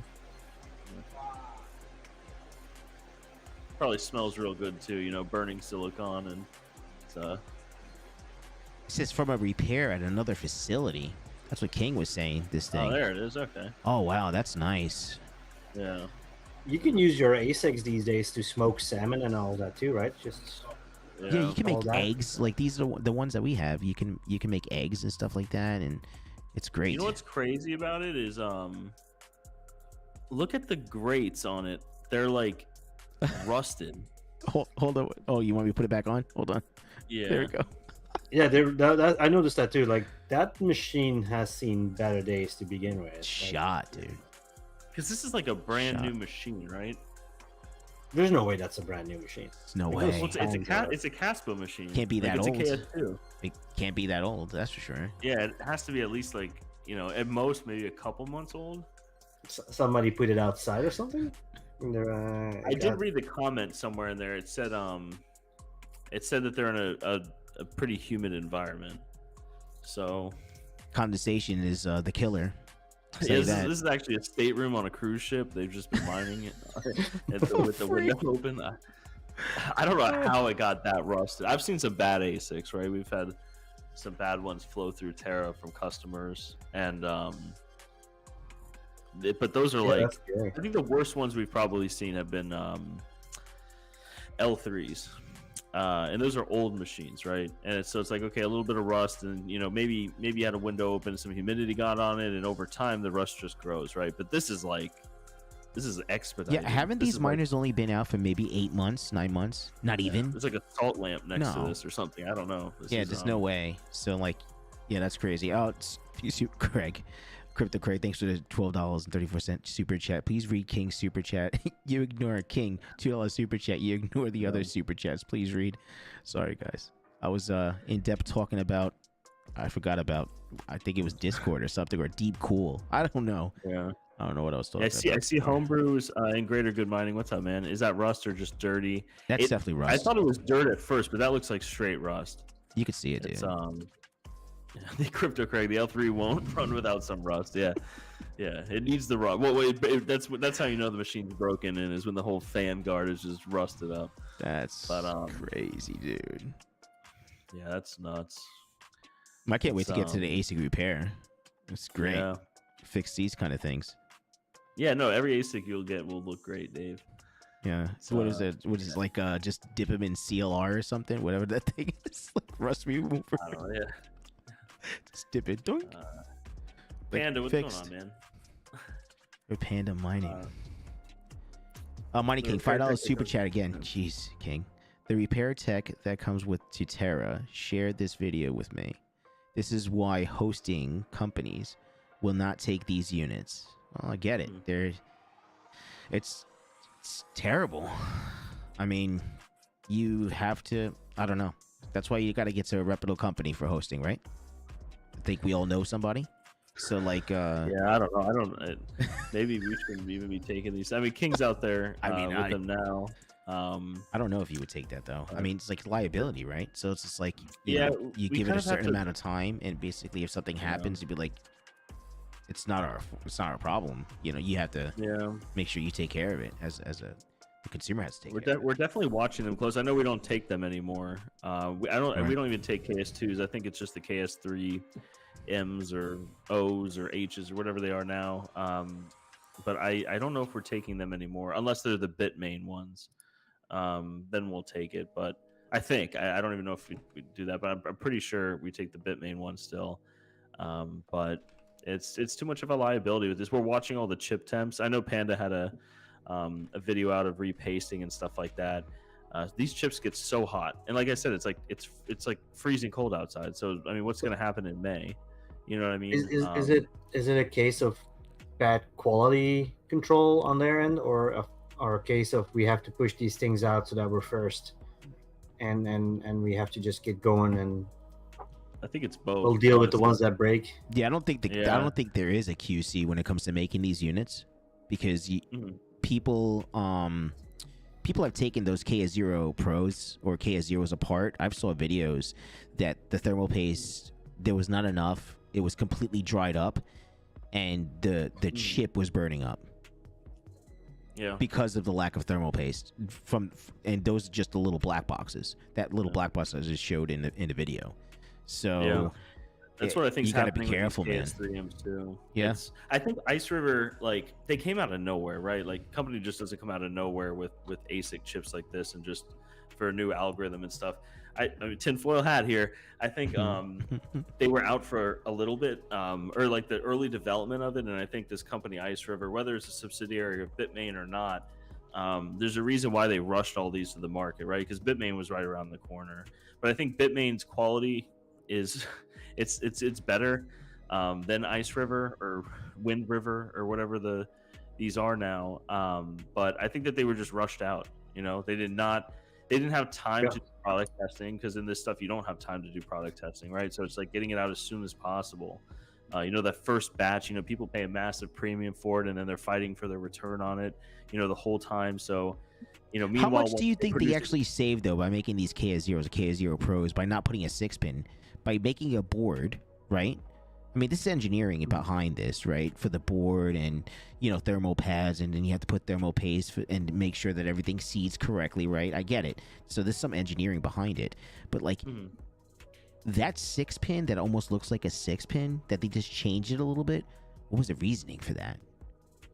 Because I think they know that basically it could be overclocked, right? People were going to find overclocks for them. And they just didn't want that hash rate going out like that. Think about it. A lot of those were sold, man. So put in perspective, a lot of people are doing double and everything else. So what do you think that's doing? It's just everybody's killing the hash rate. Like, everybody's trying to get the most out of it right now. But at the same time, it keeps on going and going and going. Like, it's not going to stop. I think the KSOs I think it was designed on purpose to have a barrel plug so that people could put these everywhere. You know what I mean? It's for us, it's like, it's just a 6-pin. You know what I mean? Like, you have a breakout board, you could do this, you can do that. But I think the product was more designed, you know, like, hey, I can have this on my desk right here. You know what I mean? I could just connect it to a regular outlet in the wall. And that's what I think the original intent was something just very simple. You know what I mean? Like a helium miner or something like that. Where you didn't need, you know, another thing. It was an all-in-one package there. I don't think that they thought about people overclocking it and pulling that many watts through it and melting these things, but I don't think they cared, you know what I mean, at the end of the day. So I think they were just, like, if they're not a subsidiary of Bitmain, then they were rushing to beat Bitmain, I think. And they just didn't put thermal paste on some of these chips or something, because these things get to like 100 Celsius and it's freezing outside. 115 Celsius I've seen them go up to. So I do want to mention boiling water on that thing then. Yeah, it's crazy. King said we put an announcement. All Ice River hosting has been halted. Yeah, we're not doing Ice River, but I think Bitmain isn't their machine named the same thing as the Ice River, the KS3M? I'm not 100%, but I think they have the same. It's called the same thing. But it's yeah. King is saying the Ice Rivers have a 6-month warranty compared to an S19 that has 1 year. Yeah, I just don't think that they thought this through, and everything. I'm surprised they did 6 months. But again, it's a warranty from a Chinese company that could just disappear overnight. So you guys said something about overclocking, right? So right. Is that after they get delivered that you guys can overclock these things? Yeah. You can get overclocks available, and you're overclocking them for like twice the amount of hash rate, right? Oh. So but it's consumers are pushing the machine too. Oh yeah, so I mean, something that's normal at 100 degrees Fahrenheit is now 200 degrees Fahrenheit, and so forth, and basically that barrel connector is getting hotter.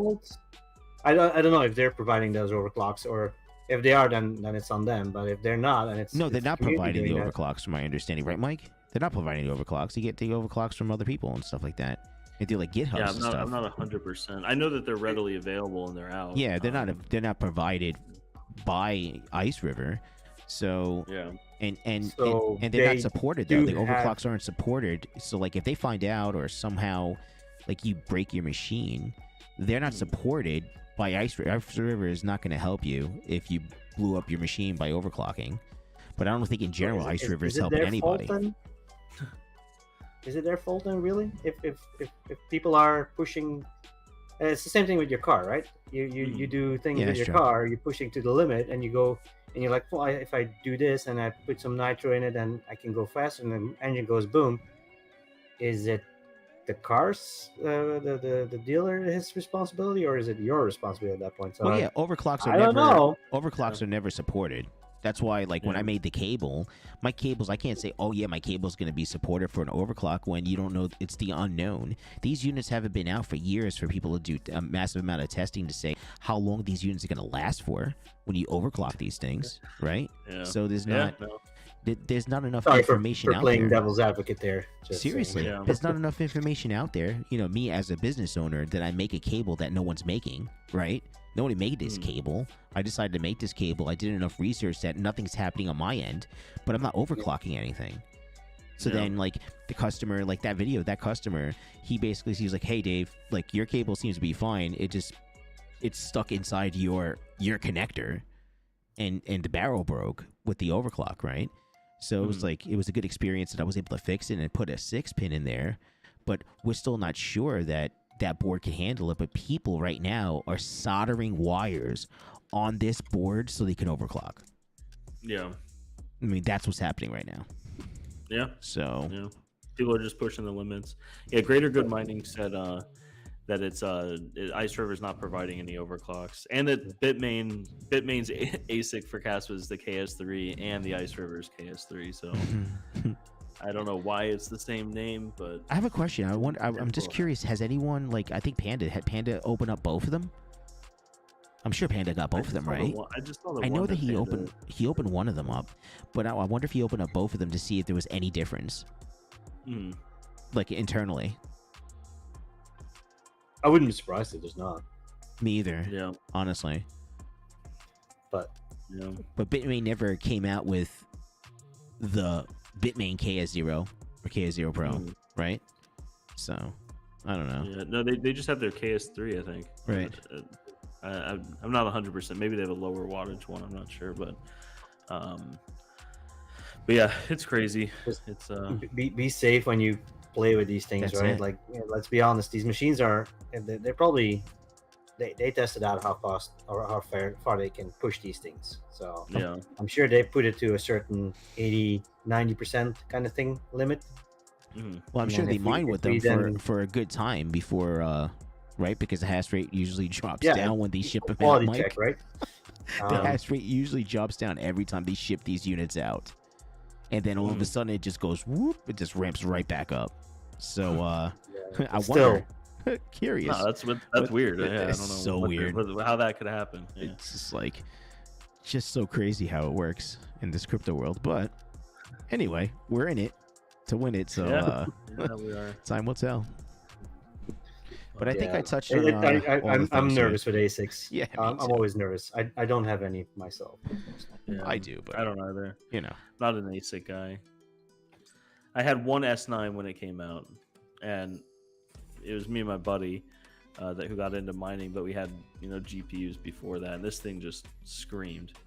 We had to put it in a cooler and route the heat in and out of that. It was we were still in college, but it was crazy. But I'm around them all the time now. King's around them a lot now. He's out in Kansas for the next week or so, or 2 weeks. But I don't know. I really like the L7s and the S19Ks and the XPs. Like I like Bitcoin and Script miners, but I don't know. I'm not a big fan of. I think it's probably because I've seen so many come and go, right? Like Dash miners and like all these other miners. Like a jazz miner thing, kind of thing. Yeah, I talked with the CEO of Jazz Miner at CES. Nice guy. Yeah. But I love the machine that they had because it was mining right there, right then, and it was quiet as hell. It was like, that's actually quite nice because that's always been the thing for me with ASICs. Like, I can't put that anywhere in the house. Like that thing is screaming.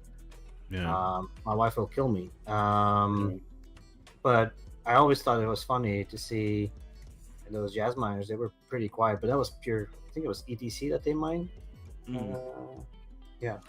They can get loud though. We had one we still have one in the data center in Florida. We're moving all the crypto stuff out of there, but we have one of those 1U jazz miners, and the second you open the front door, you hear it. The thing just echoes. And it's not just fans, right? Like the Octaminers, the R8s, and all this. Like there's a lot of fan movement. You know what I mean? But like this is a screeching, like piercing sound. The S19K Pro. Well, any ASIC, you know what I mean? Like it's just. I want to get one of those S19K Pros. If I'm gonna get one, like the little ones don't count, right? One at the US. The first big one is the S19K Pro that I want to get. I'm working towards that. I would like to get one. I don't know what it is. Well, the price of Bitcoin's up, so it's gonna be more expensive tomorrow than it was today. So. I know, but that's something that I'm looking forward to getting. I would like to. Black Seals brings up a good point. Immersive mining, like putting it in cooling liquids. If you're gonna do overclocks like that, that's a really good option. It keeps it a lot cooler and. Well, you just have to also make sure that basically is the unit going to take a crap or whatever, or do you have to like maintain it? Because once you immerse that stuff, I hear you have the process of taking it out and cleaning it all up it's not a 1, 2, 3 thing. Yeah. So you have to be sure that you got to set it and forget it. You know what I mean? Yeah. That's the only thing. Always a thing to watch. We're definitely watching all the keeping an eye on the Ice River units at least. So I think that there's some monitoring thing out. I don't know. There's a way that we can see the chip temp. Right. So keeping special eye on those. But but that's not really comforting, right? Like seeing those type of videos and crazy. Like, oh. Yeah, no, not at all. It's just like I said, it's probably the humidity looked pretty high in that room. So I mean that rusted quick. So the environment's probably not that good, mixed with a not well built machine with thermal issues. It's kind of just like a crock pot ready to, all the bad variables basically.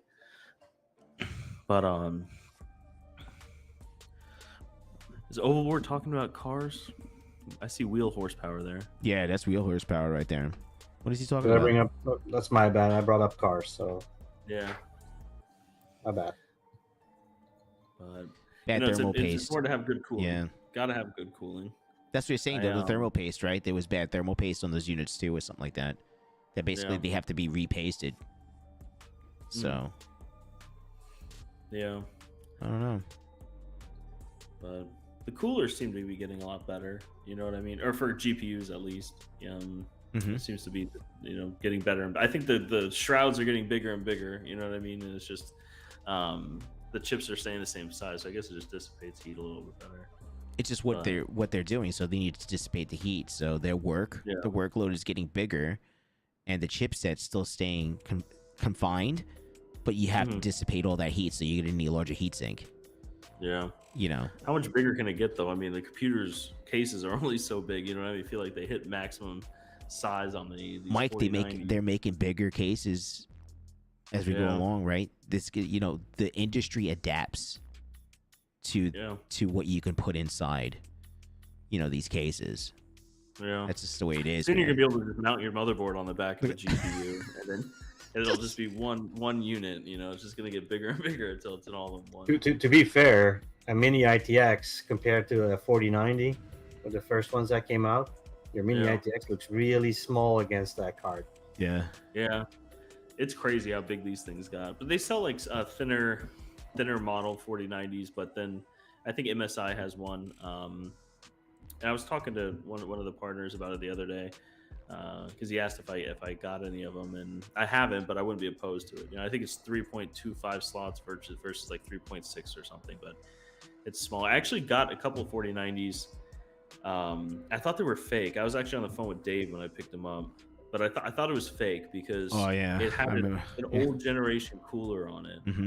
And there's the Asus Tufts, and I have a couple of them for the 4090s, and it's like a new design, right? Like every year you get a new design shroud, and this was the old generation shroud. And so I was like, and it was from China. It wasn't from Vietnam or Taiwan or wherever the other models came from.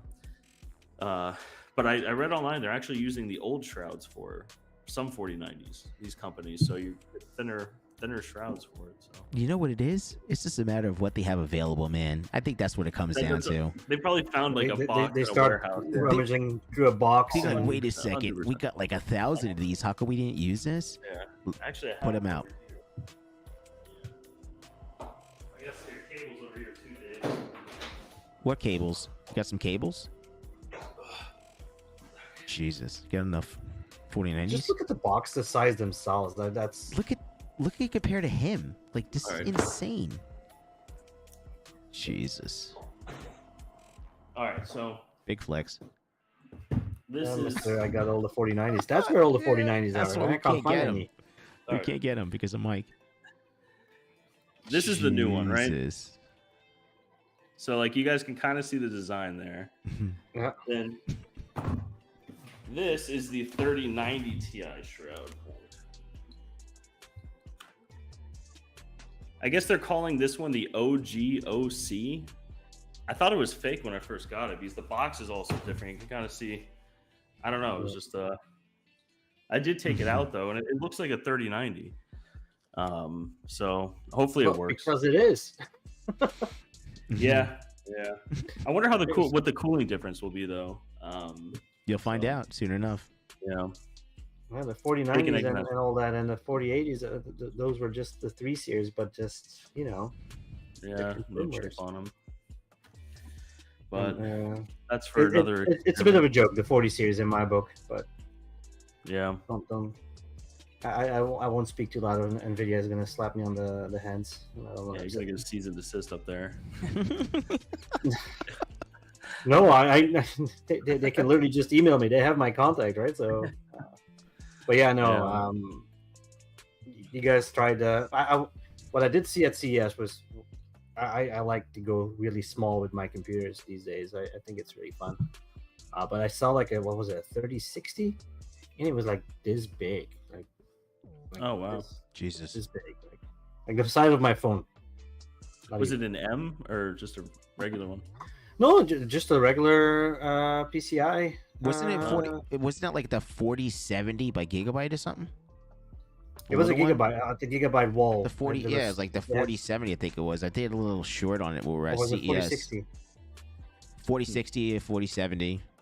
Probably. It was tiny. It was a 40 series, and it was like it reminded me of like the A2000 cards, the little A2000 cards, because it actually 3 little tiny fans on it. Yeah, it actually had. Yeah, it was like it looked like it was fake, like a toy. I was like, oh shit, Yeah. it's real.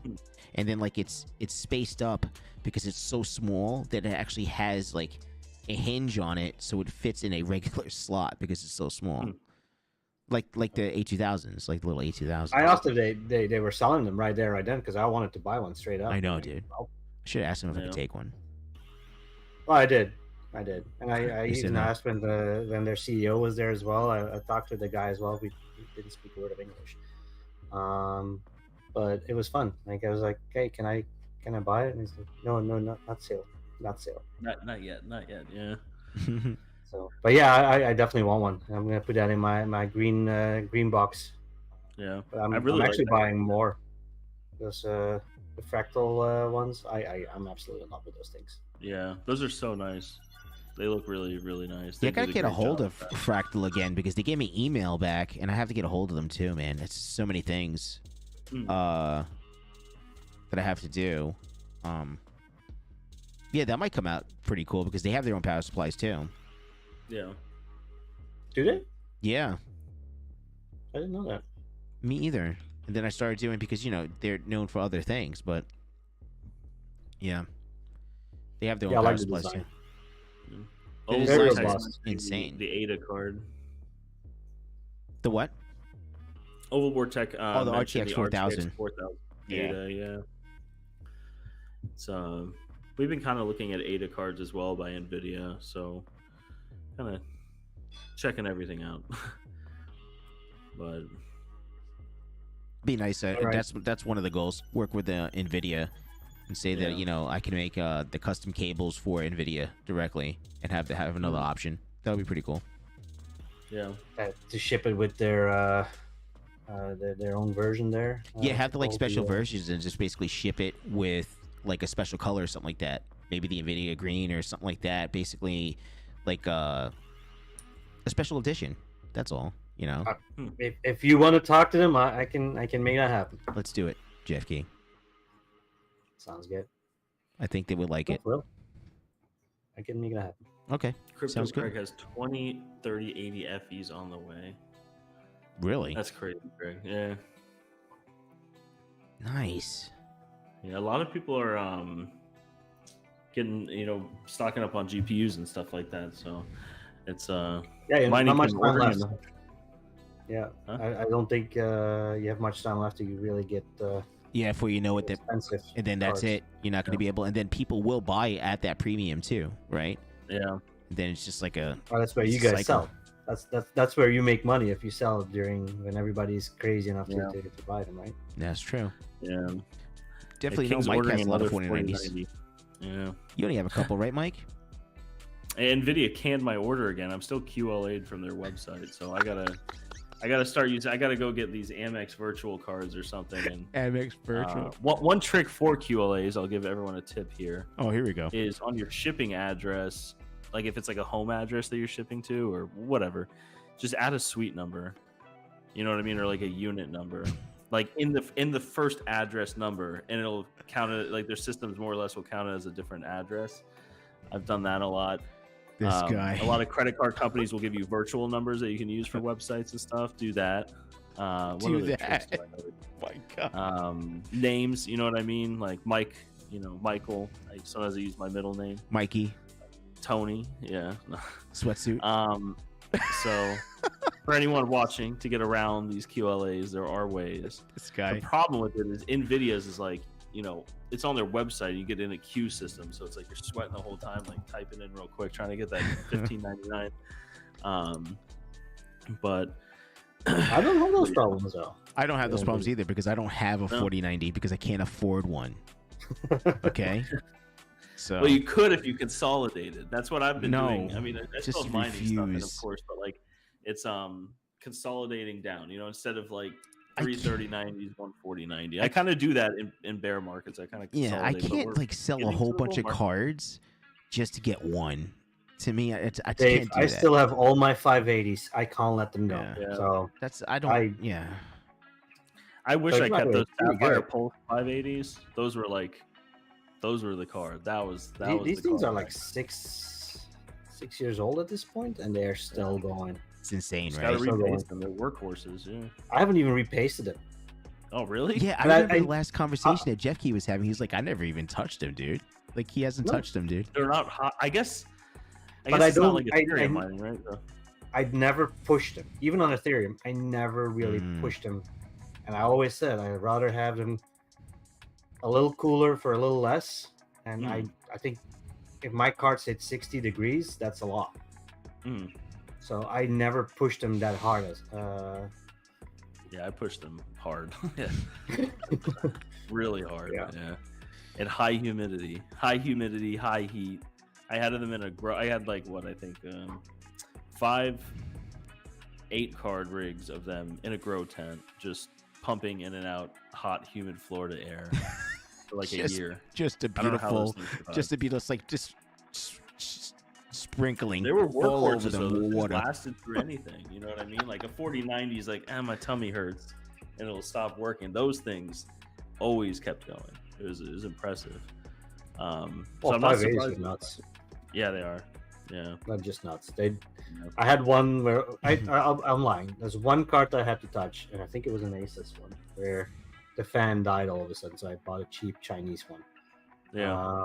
But even on one fan, that thing was just going. It's just the reason I replaced the fan was because it was making noise. Yeah. Because it was like waddling back and forth, shaking. Yeah. So like, okay, I don't want to deal with that. So, but other than that, yeah. Oh my god. Yeah. Those were the cards back then, though. I miss those cards. I wish I kept like one rig of those. You know what I mean? I actually do have for nostalgia. Yeah, I think my oldest cards now. I don't have them running right now, but I have them right over there. They're the 5700 XTs. And that was right when those came out. When right before the last bull market, I think, where I just went on Newegg and I called them. I'm like, hey, you can only order like 3. Can I order 6 of them? And they were like, yeah, sure. Like stock is great. You know what I mean? Like, it was so easy back then. Now it's like, crazy. So, but yeah, crazy times. But I'm definitely loading up on 4090s. I'm still kind of growing. Really? My farm. I didn't know that, Mike. You want to explain? Yeah, not as rapid as before, but consolidation. You know what I mean? That's really what it is. So it's but DJ Mike saying he's rented at 39 cents now on his 4090. Oh, nice. Yeah, the rental rates on 4090s is I think it was some crypto coin or something like that. It's because right, like if something's profitable to mine crypto more than whatever the rental rate is through these companies, it's going to happen on Flux too when people are renting compute. I'm sure is that one person can rent hundreds of cards. You know what I mean? Until but it's that's not 39 cents an hour, Mike. So do the math on that, though. Yeah. Like, what's profitable at 39 cents an hour, bro? I think momentarily, you know what I mean, things are profitable. It might just be for a couple hours, you know what I mean? But I think people do. It's like they'll hedge that bet and rent a bunch of these things. But it drives the whole price of rentals up with it. You know what I mean? So it's Overboard Tech, you know how he gets when we talk about Vast. He was like, I should be happy. It's been 2 hours, and all of a sudden I am so sorry because I brought Vast to these guys. So Overboard, that's my fault. I introduced them to it. We didn't want to talk about it really. And then DJ Mine says something. Yeah. We didn't talk about it at all. We were just like, we were gonna veer off and talk about Flux like we did, Bitcoin, and the KS0 video from the customer, and Deep Cool with me making computer cables and stuff like that. So so we veered off. These aren't for Vast. These are gonna be for Camel Coin. Gonna set up a rig for Camel Coin. I don't know. Whatever the new coin is that people are mining. I don't know what it is. We're done. I won't mention Vast. I know it's like a Voldemort to bring up, but don't say that name. It's whatever makes money, right? Like this is why we're in the space. We want to make passive income, and if that's a profitable thing. Well, only when Overboard Tech is not watching. Okay, fair enough. Right. Yeah. Let's see, Ivan Yoon. I'm renting 45 now for 3 days already. Yeah, the 49s are renting for a lot. Yeah, it's insane. because the 4090 is an amazing card for AI for real. Like even if they're not using it for that whatever coin, that the newest thing. As I saw some influencers already on Twitter saying, "Hey, this coin is doing this for this amount." I'm like, guys, for real. Like, whatever. Yeah. But yeah, I'm not gonna go on that soapbox today. But it's interesting to see like the 4090 itself, because we're playing with it the other day as well for language models. It's a really good card. It's good, right? It's efficient. And it's efficient to a certain degree, right? But I think a lot of people overlook the 3090. The 3090 can easily do the same thing. Yeah, it has the same VRAM. You know what I mean? So it might be slightly slower core wise, but yeah, you can do a lot with the 3090 as well. Yeah, it just depends on the application. You know what I mean? That's really what it does. Power rate, you know what I mean, and like some things like that. But I really think I don't know, tinfoil hat. I gotta get a tinfoil hat around here to put it on whenever I'm talking. But I think Nvidia is probably like whatever 5090 or whatever the flagship model will be for the next series. I really think it's going to be like a dumbed down version of it, because these compete too much with their data center cards. You know what I mean? Like it's so compared to the A6000, the 4090, not the Ada, you know what I mean, but like the prior one that came out with the 4090s. I don't know. I just have like this gut feeling that Nvidia is going to kind of. They tried to do it with this. They made the PCB board massive. I don't think you have to worry about that too much. I think you don't think so? Whatever sells. Pure capitalism. Yeah. So I guess, yeah. I'm worried about them when they're looking at their all their financial statements and stuff, that people are going to these over Ada cards. You know what I mean? They're cheaper. They do a lot. They're But people start with the regular 4090s, the regular not even the 4090s. Let's be honest. People start with the 3070s, the 4070s, and go up when they need more power. I don't think we're gonna see. I think they learned their lesson with the LHR fiasco, because that really hurt them. Yeah, let's call it what it is. That really hurt them. Their sales dropped, right? And all of a sudden, people are still buying the LHR because some people just didn't understand, but it really hampered them. And I don't think they're gonna make that same mistake. Yeah, it'll be interesting. They're gonna do what they make money, right? I'll ask them. Yeah. It's coincidence that the LHR leak or crack came out right when the sales started going down. You know what I mean? It's strange how that works. Unbelievable. Just like that mining, when you buy these new miners and the hash rate goes down and it goes right back up when you get them. Yeah, it's weird how that works, right? Amazing. Yeah. The crypto world is so fucking fascinating sometimes. It's so unreal. Well, but let's be honest, we're moving outside of the crypto world at this point. There's so overlap, and people are starting to realize compute power can be used for anything, not just for mining. Right. The time that you buy the GPU for gaming, that's just a fraction of it now, right? So, we're gonna see. We're going to see some awkward maneuvers, I guess, from NVIDIA for certain things, but at the same time, I think if at the end of the day, they're just going to sell whatever sells. But multi-use for these things now, like you said, not just mining. There's other uses for it, right? And it's the same thing, right? Like with other, because I understand, all the crypto guys too, like crypto mining, but a lot of people will mine what's ever most profitable. So like Flux Core is going to have, why not switch over to a useful work project, get paid out these bonuses, and then switch back? You know what I mean? Always, then you can still support the projects by buying the coin and everything like that. But I know you have to support the network and all of that, but I kind of see it almost as like whatever is most profitable, right? Because at the end of the day, you want to get the fastest return on these things. Get the most use out of what you're buying, right? So it's on a business standpoint. Now you have people in the community that we know for a fact that basically they do this as a hobby and they enjoy it more than anything. They literally do it as a hobby. Yeah, if they do make some money and stuff like that, that's a plus. But at the end of the day, they're enjoying it as a hobby, not a business itself. You know, and so you have a lot of people in the community that do that. But then you also have a lot of people that will put the last penny that they have in their pocket and out on a ASIC miner or the last GPU that they can buy and hope that they can make 5 times the amount of money and not understand how it works. Yeah. So it's like isn't that how we all started?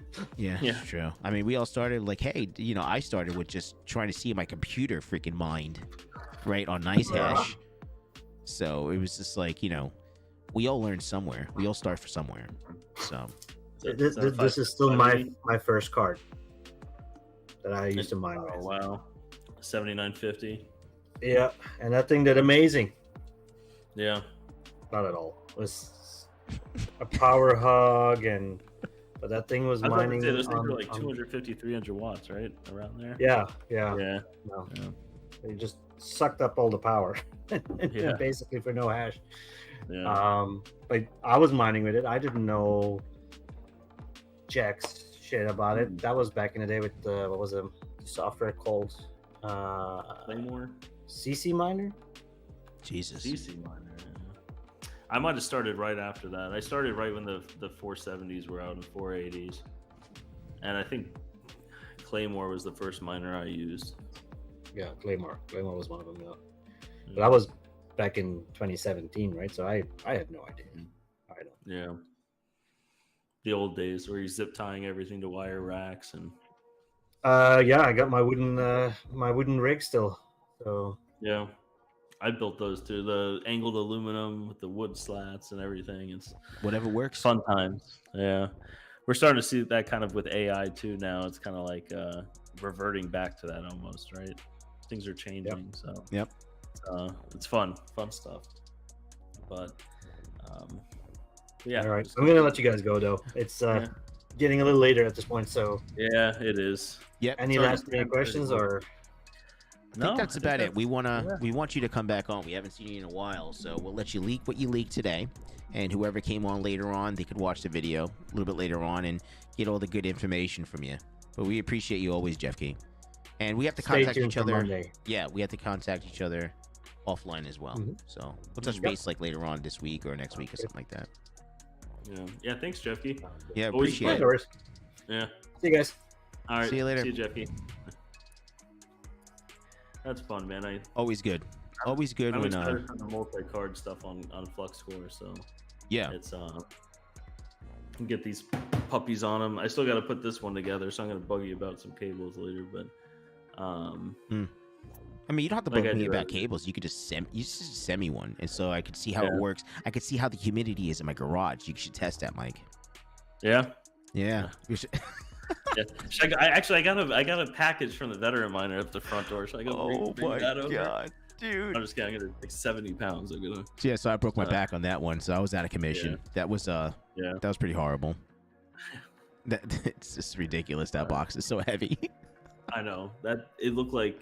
I mean, nothing could destroy it though. The way you packaged it, so it's they got here safe and sound. It definitely was aggressive. And then, so what happened was when I delivered it to UPS and the girl went to take the package, I was like, hey, it's really heavy. But like, I'm struggling picking this thing up, dude. And then it was like in the corner. Her finger was in the corner of the box. She shifted the box right in her finger in the wall. Oof. Nice. Dude, she disappeared. And I was like, damn, I feel so bad. And then the other girl was like, yeah, she'll be all right. I'm like, oh my God. Yeah. Aggressive. It'll grow back. It was aggressive.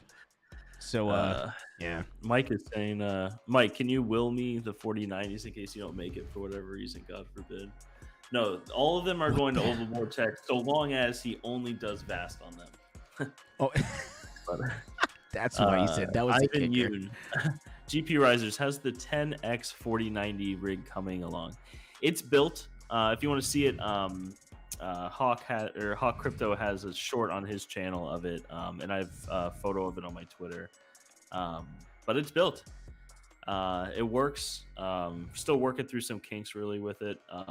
With any of this stuff, right? It's like a learning process with everything. So, just working through the problems with it, but it is alive and is doing well. So, but it's but yeah, so it's built. I don't know. We're trying to think of different things. We got a lot going on with Terra. We're excited with everything going on, and just a lot of moving parts, right? Like we have our data center side, and we have hundreds of Flux nodes, and we have now our compute side, and of course the biggest thing is the hosting side over in Kansas. So working on a bunch of different stuff. Mining King, Jeff Key, when is the beta for POUW or closed alpha league? First quarter. He said, Mining King, he said, correct me if I'm wrong, but he said the end of Q1, which would be March 31st. So soon, King. Yeah, in Q1, he was saying, yeah. That's so weird that Mike has the most chats in here. That's really weird, huh? So odd. Usually he's so quiet. It's so very, quiet. very Like quiet. I barely see. I'm like, is Mike even here? Is Hawk Crypto Mining here? Yeah. I don't know if he's here. Just So look, this guy. Look at this guy in the chat right now. Unreal. let's see. It's gonna be the. Oh my god. He's like answering a Wheel of Fortune thing. Yeah. He wants you to play the short. I think.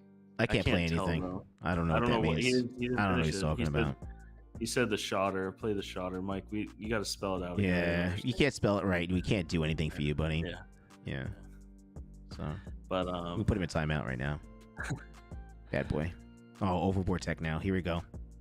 Here we go. You guys out. You guys are insane. He's $50 super chat, Mining King. Jesus. Exciting stuff. I'm gonna be out in Kansas with the Mining King here tomorrow. I'm gonna see him. So I'm only gonna be out for a couple days though. So oh, here we go. Oh, Jeff Key's in here. Okay. Yeah, he's answering. There he is, guys. You know what? I hope people play this back so they can actually see the chat too. Make sure the chat's on. This is but yeah, it's exciting stuff. So I'll see King tomorrow. I'm like I said, I'm only gonna be there for a couple days, so I'll be back Sunday. Oh, really? Yeah, I'm only going for about 2 days. So yeah, you're hosting next week, so yeah, I'll come back Sunday. Monday is probably when the sore throat will start, and then Tuesday the coughing. So and then Wednesday, I'll be well dead. prepared for everyone on Wednesday. Yeah, be prepared that Mike's gonna be sick on Wednesday, everyone. FYI. Yeah, I'll be fine, but yeah, it is what it is. Yeah, it's lots of traveling, but I wasn't gonna go out there for a while, but we got some stuff to do. So nice. Yeah, maybe have more updates next week. So Mike is I don't know what he's saying. What's he saying? What does he want? He wants something. King's saying lots of GPUs to clean Vistang. Yeah, my flight might get canceled. I don't know. We'll have to see. Hopefully not. I'm just kidding. Well, let's just end it there then, I guess, Mike. We had a great stream. Jeff Key gave us a lot of good information. So let's just we'll see what happens next week. So you'll be on your channel next week, right, Mike? And yep. We'll see you guys later on. I should be in town, but if not, we've made it work before. So okay. If I'm not in town, it's a good sign. So let's put it that way. All right, perfect. So I appreciate you guys. Thank you very much, and have a great night and be safe. Later, guys. All right, have a good night, guys.